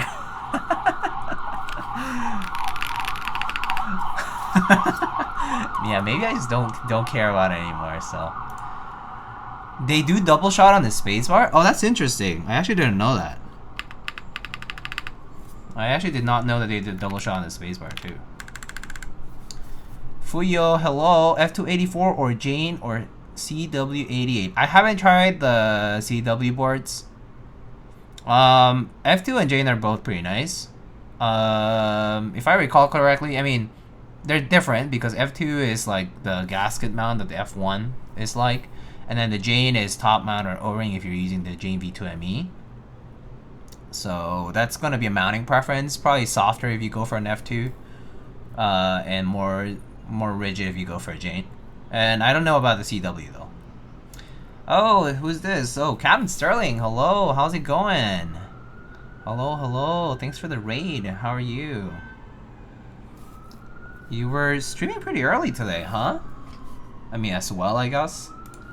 But yeah, it's been an early stream for me too, so good to see you. Good to see you.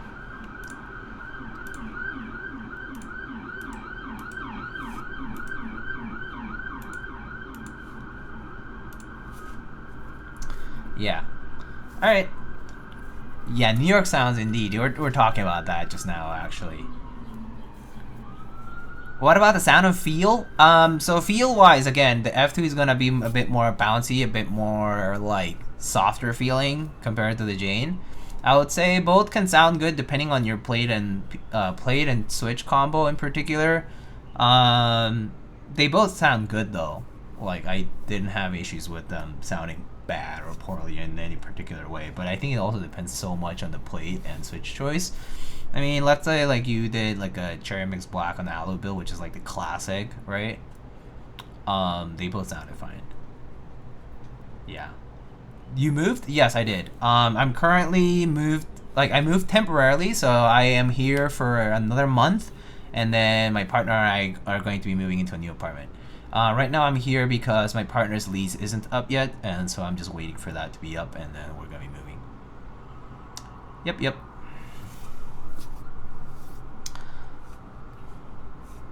All right, for the raiders, I can do this one more time. Just gonna type on this guy here. So this is called a Tetrix 60. It's a 60% keyboard that was grouped by, ran through a group by like sometime last year, I think, and it shipped fairly recently for I think the North American vendors, or actually the Canadian vendor, which is Keycaps.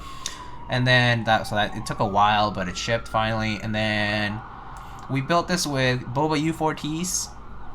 With an alu plate. It has universal layout support. It's a hot swap PCB with flex cuts.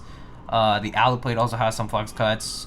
So we actually taped up the flex cuts on the PCB with some Captain tape, and we only use the case foam, which is on the thinner side, inside of the case. And then this is a PBTfans resonance for the keycaps with an international kit. So yeah, you can hear it out.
Yeah, the spacebar does sound a little bit on the hollow side. I imagine it is because the case is just the way it is, and also the flex cuts probably don't help as much. I also do tend to find that Boba U4Ts have a little bit of like a... It's because maybe of the heavy return of the tactile switches, that they tend to sound like... I don't know how to explain it. It's like... They have like a little like reverb when they like spring right back. Just like the heavy return that they have. I mean, I could try replacing that with like a linear switch if I have one here. Do I have one here? Probably do. But yeah. The alpha sound pretty nice. I do agree with that.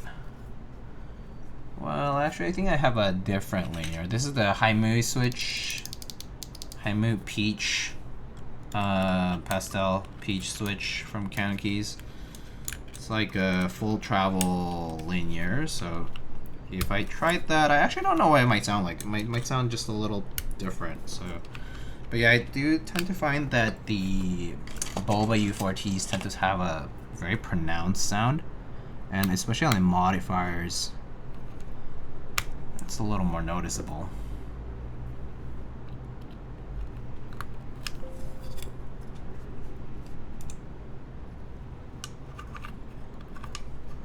So if you change this with a linear,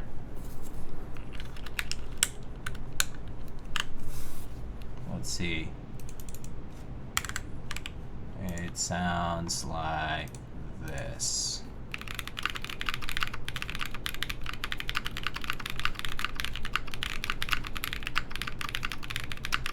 Oh, it's like rubbing.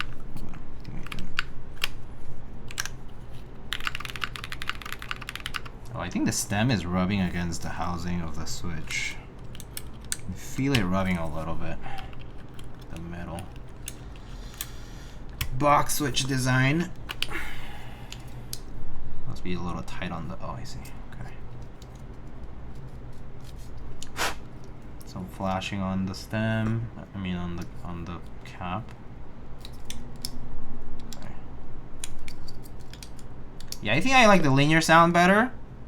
U4Ts just have a very pronounced sound that I don't love, but that's just a personal preference. So yeah, it has a. The switch kind of rubs. I wonder if I have like an MX Black or something around here. I normally do, but since I moved, I don't have a lot of things at my disposal readily available. Let me check though. Yeah.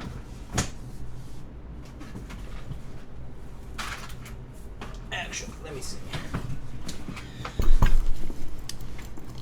Have you noticed differences between the old Boba and new U4T sounds? Honestly, I don't know. I wouldn't know because I'm not like a huge heavy tactile person, so I don't love like Boba U4T style of switches. So I actually haven't kept track. So I can't quite tell you. So I found a new Nixie here. Should sound different from the other one. Alright, so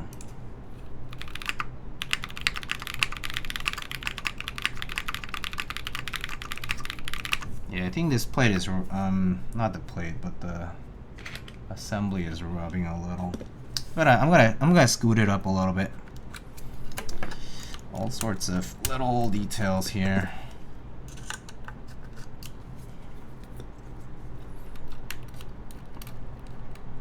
Is this a commission or a personal build? This is a commission. I mean, this would be, yeah, for a client. It's actually for a friend of mine. But yeah. Same.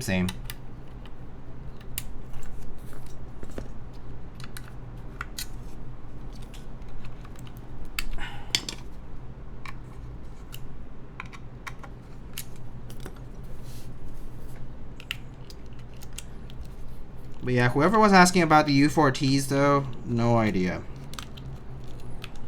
Like about the differences and stuff. Okay.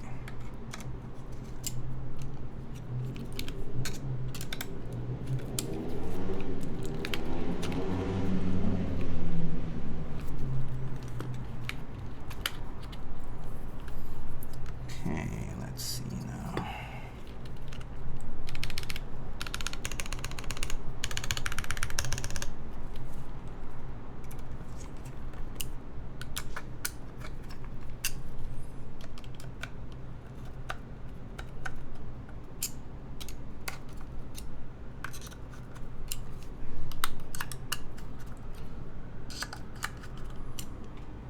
Okay, that should be good enough, I think.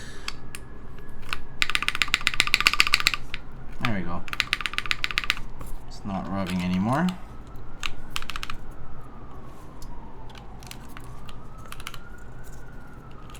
Alright.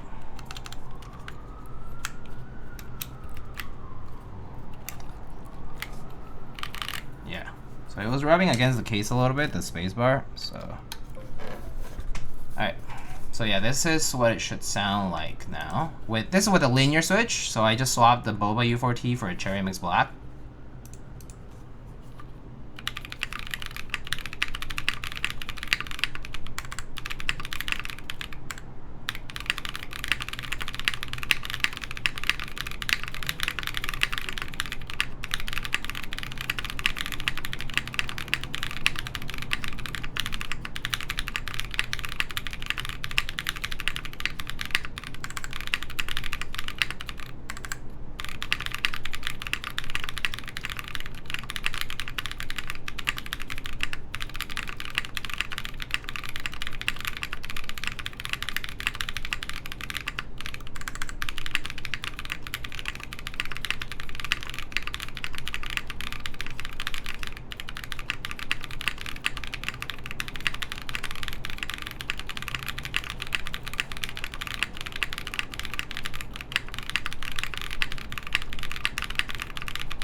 yeah. I do think it sounds a little nicer with this spacebar.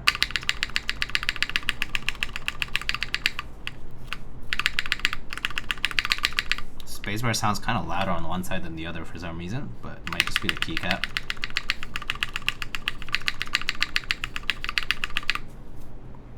But yeah. Make the spacebar sound less hollow, but now the balance is shifted to where the alphas are more resonant. Huh, interesting. Maybe it is a relative thing. Maybe it is like how the gaskets are tightened up.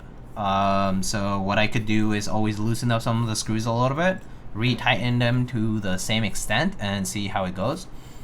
But yeah, those could be a few solutions to try as it goes with gasket mount builds. It's also like how tightly they're mounted around the keycap. I mean, around the gasket. So like sometimes the screws can be pretty tight. Sometimes they are not as even. So like you can always try something like that, which I can do now and see if it changes anything. Although I think it's probably about the same right now. But yeah, just fine tuning a few things. I do think overall though it does sound better with the flex cuts taped up. So I personally prefer it like this when it's like PCBs with flex cuts and the plate also having flex cuts, because otherwise a lot of the sound just gets kind of dissipated. And so yeah.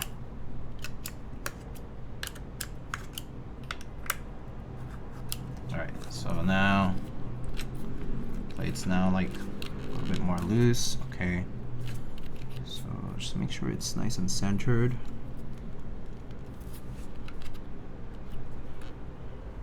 Okay, and then tighten to the same extent. So finger tight, finger tight, finger tight, finger tight, finger tight, finger tight. All of them. And then maybe you could try replacing now the MX block again.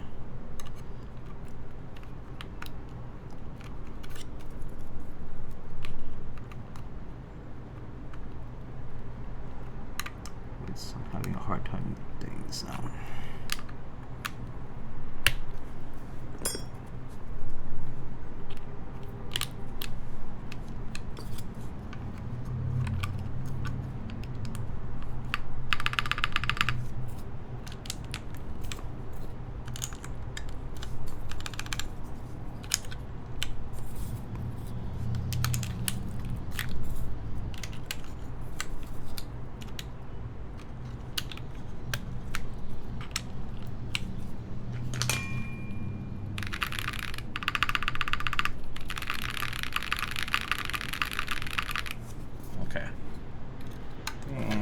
That sounds probably a little better, so just do a 15-second thing here.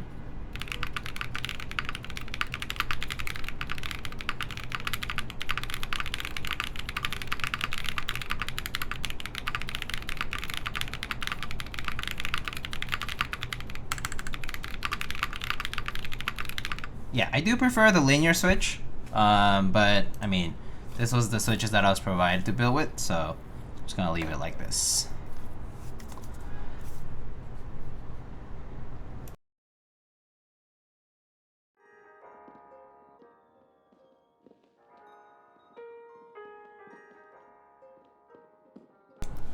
Alright, just gonna leave it at that for the build. Just trying different little switches here. But let's see. But yeah, I think it looks good. Sounds pretty decent. I do think it would have been nice if the PCB had been a no flex cut PCB, at least. Because it is standard thickness at 1.6 millimeters for the PCB. And then yeah, I think it would have been nice if it had just been a standard PCB with no flex cuts. Plate is fine. You know, it's just universal.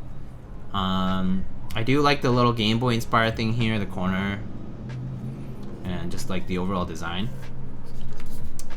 It's pretty simple design though. It's like just the standard wedge with a screwless bottom type of design. And yeah, it has like a circular. I'm not a huge fan of the USB cutout here, but it's okay. It still fits like cables like that, but any thicker than that, it won't fit for the USB connector portion. But it should fit all like most standard cables. What are your feelings on 7U HKB versus true HKB bottom row? Personally, I don't care too much for MX at least. I think like I'm so used to using Topper with the 6U that it would be weird to see Topper with something different. But for MX, I've seen so much 7U for like so many years that I personally don't find myself feeling like I'm missing out if I don't have 6U. So 7U is fine. That said, I mean, it's cool that there are people designing 6U boards like for true HKB layout, which is kind of nice. That said, 6U compatibility is actually kind of limited. Like 6U centered spacebars are not in every set. Even if you buy the spacebar kit, not every spacebar kit has the 6U centered. So that can be a little iffy. But that said, there are still a good number of sets that do support 6U centered, which is okay. So I mean, it's cool to see the true HKB approach, like for the Type B, like for the Vero, like for a few other boards that have it. It's been nice to see the 6U approach. That said, I mean, the original HKB is where it's at, like if you want the particular layout and the look and all that. But if you don't like Topper and if you want it for MX, then you know, those are some of your options that you're gonna start to get. Yeah, I don't really have a preference though. I think like 7U and 6U both look good. And yeah, the blocker, yeah, it's asymmetrical if you use 6U. So if you don't like that, then yeah. How long have you had the new office streaming room? So Gioran, I moved. So I currently moved in with my partner as of 2 weeks ago. So I moved 2 weeks ago, and we're here until the lease is up, and then moving to a new apartment. So I'll be moving again in a month, in about exactly a calendar month. So I'm gonna be busy moving and setting things up again in about 30 days or so, and then you know that's gonna be its own mess, right? But yeah, right now like there's like a bunch of boxes and stuff up here, so it's kind of crowded. Right now I'm like crammed in this like small corner in a studio space. But yeah, not long ago I stored most of my stuff in storage. So right now, like what I have here, I'm actually borrowing. This is actually my my partner's like desk. I borrowed it for a stream because it is the larger desk here. But like my actual desk that I had at my actual place, that one's in storage right now. So like I won't have my own desk proper technically until I move again. Actually, I like her solid block of wood for the desktop more than mine. It looks a lot more organic, a little better compared to the I mean technically solid wood, but compared to the rubber wood that mine has, which I think looks a little more scuffed. But yeah, there's Super Yellow Pro 1 at the last meetup. Oh nice. Yeah, I've seen a number of them.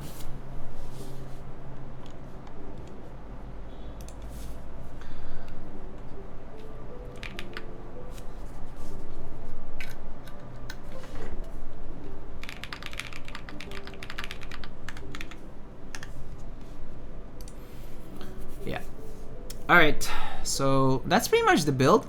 So this is the Tetrix 60 with PBTfans resonance and U4Ts for switches. I'm gonna be sending this out to my buddy soon. But yeah, it's been a long time coming for him. He's been waiting for this board for a while, and this is actually his first MX board. Pretty much since like a very old Philco probably. I think other than that, he's been using an HKB for like 10 years. So I'm sure he'll like this. It's kind of exciting.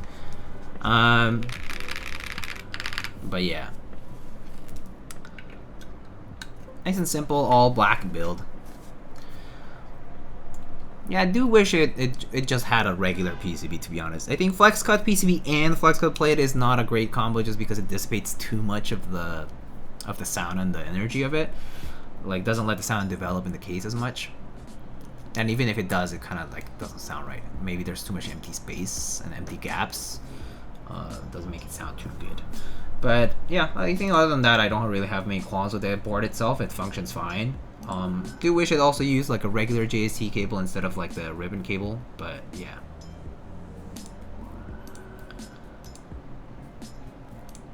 Alright, so I'll probably wrap it up here. I want to just show you guys, unbox something for that's coming up soon. I'm probably going to be doing this next week. I did just get a board over from ClickClack.io. And their partnered designer, I believe Smitty, something like that. But this is the Aeroboard 70 or Aeroboard 65 plus 5. But I will be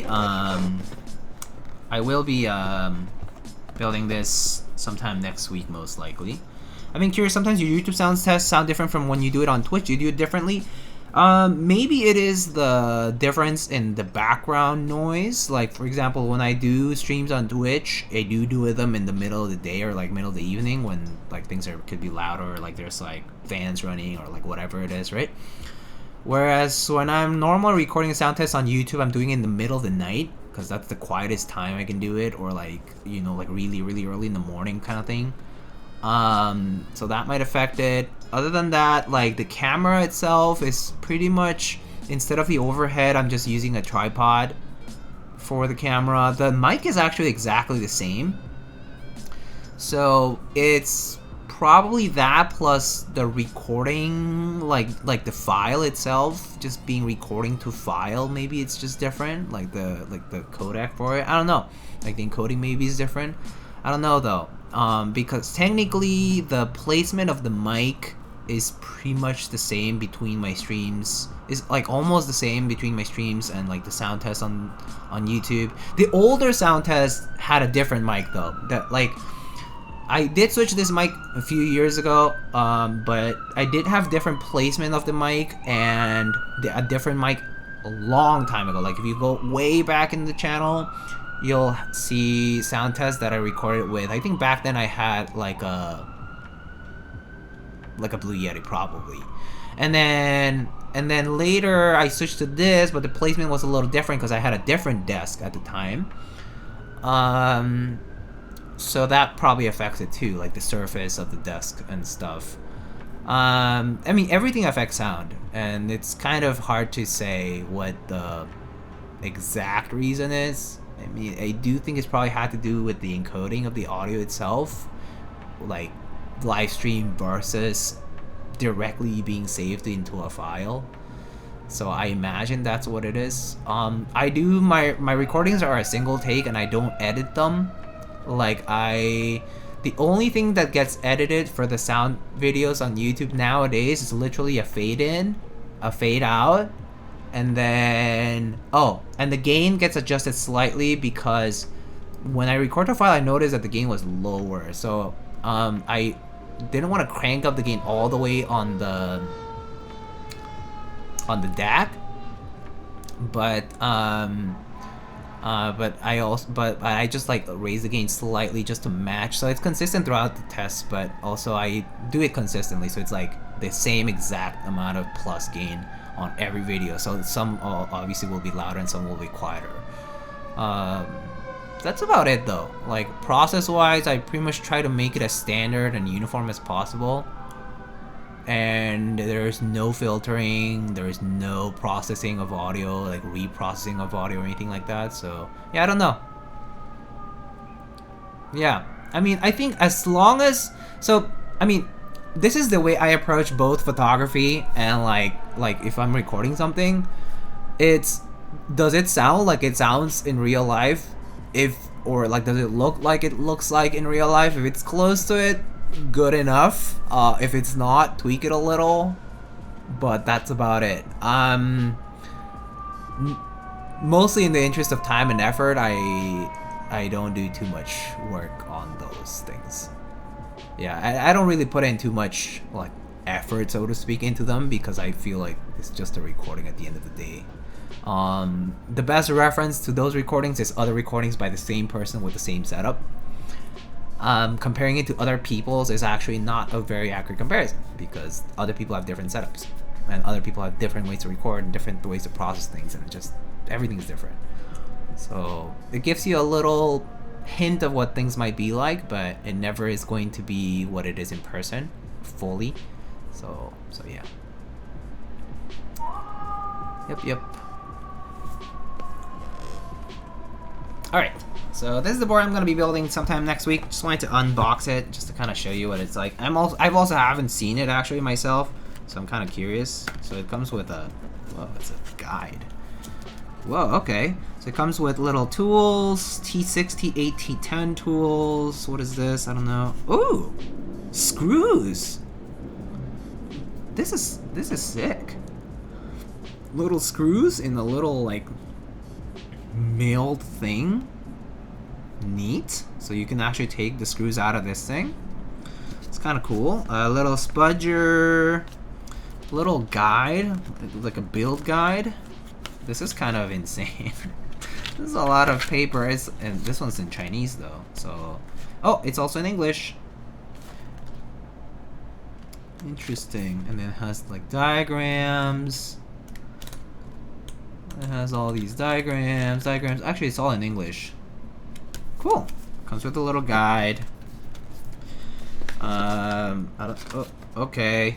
A bunch of things fell off, but I think these are like gaskets or some sort of like attachments. I will do more research into this specific case next week when I'm about to build it, so I actually know what these things are for and where they go and all that stuff. But it comes with these little attachments.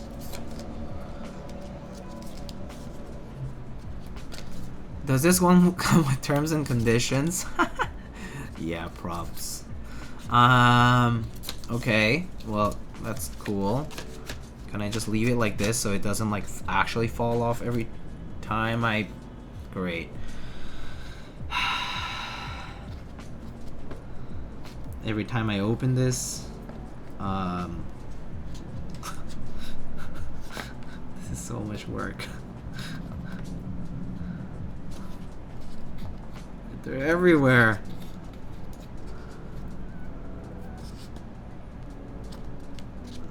Oh my gosh, okay. Comes with a bunch of these little thingies. Okay, and 3U wire from what it appears. Okay. Alright.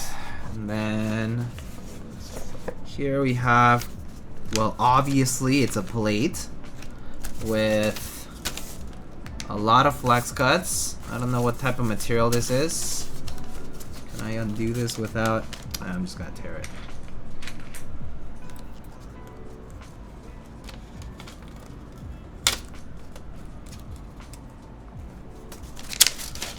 This comes with an FR4 plate. Oh, holy flex cut, mother of God.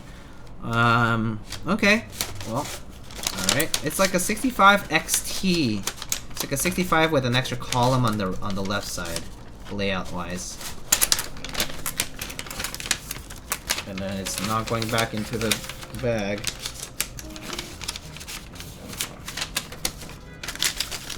Of course, it comes with our favorite iPhone Pro Max. Just kidding. But here's a bunch of foam, a lot of flex cuts on the PCB, and hot swap.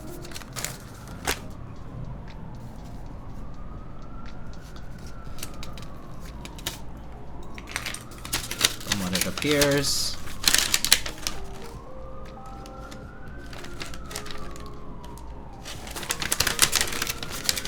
China boards are taking over. I think they just have their own market though. I don't think it's even like they're taking over. They just have their way of doing things. So and this is just the way it goes. Like this is what's popular there, I assume. So I'm sure this is like the norm there because it's just the way it's done and like the way it's popular. Oh, is this tape mod tape? Tape mod tape, I assume, because it comes in this nice pre-cut form. It's like tape. Yeah, it definitely is like the pre-cut tape for PCBs. All right, so pre-cut tape. Click Clack is mostly China boards, right? Yeah, I would say a lot of the designs from Click Clack are going to be from China. Yeah, a lot of Chinese designers. Yeah. I mean, which is honestly kind of cool because in a way, you know, so like you know how like KLC Playground has some like Korean designers also release boards through them. It's been kind of nice to see the connection between like the different countries, like designers or like niche communities and the West. So in a way, I actually do really like what Click.io does in the sense that like they bring a lot of that stuff that typically is gated by like, you know, by the language barrier or simply just not being open to, you know, to the general market out to the West, which is kind of cool. Like, I mean, that's, in a way, that's kind of why we have like Vertex, like the Arc 60 or the Angle and that kind of stuff. And then like Matrix Lab used to be super private to itself, like, you know, it used to be like China only. Now like Matrix Lab sells worldwide, which is great. So it's been kind of nice to see all that. Alright, so as you can see, the layout is a 65 plus XT column. This board is, I think it's purple, but let me double check. It might be blue actually. No, I think it's dark blue.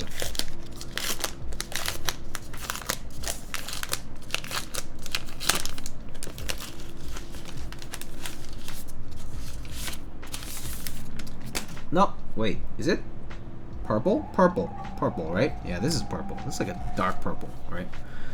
So it comes in this nice purple. Oh, design's kind of cool. That's kind of neat.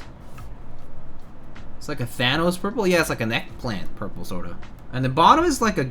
Oh, what is this color even? Gray? Red? Gray? I don't know what the color in the... It's like a dark gray, but it looks a little different in the lighting. But cool design. Kind of neat. There's a lot going on.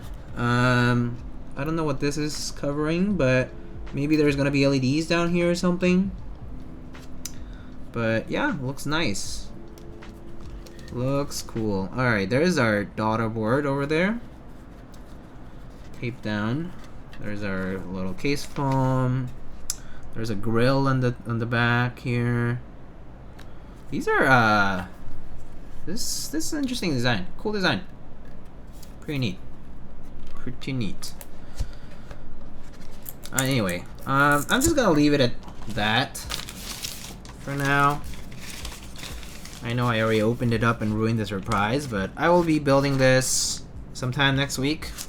Just gonna have to have switches ready, and I'll announce the time to build this. Just wanted to show you a little preview of what the board looks like. Pretty neat looking board. I do agree. I think the design itself is kind of interesting, and the packaging is nice. Very complete. The packaging is pretty sweet. Yeah. Neat. Alright. Yeah. So just wanted to show that because it came in the mail just recently. I mean, like pretty much just yesterday, today. So, yeah. Alright. Alright. So I think I'm going to now actually call it here. Let's go and check what channels are currently live. Maybe go rate somebody if somebody's live. If not, that's fine. But let me see here. Is there anybody doing keyboard stuff? Don't think so. actually. Maybe we won't be raiding anybody. I don't know. Oh no, I see Issy83 here doing some keyword. Oh, he's always live. I'm actually not sure if he's doing stuff. Is he there? He's now playing games though. So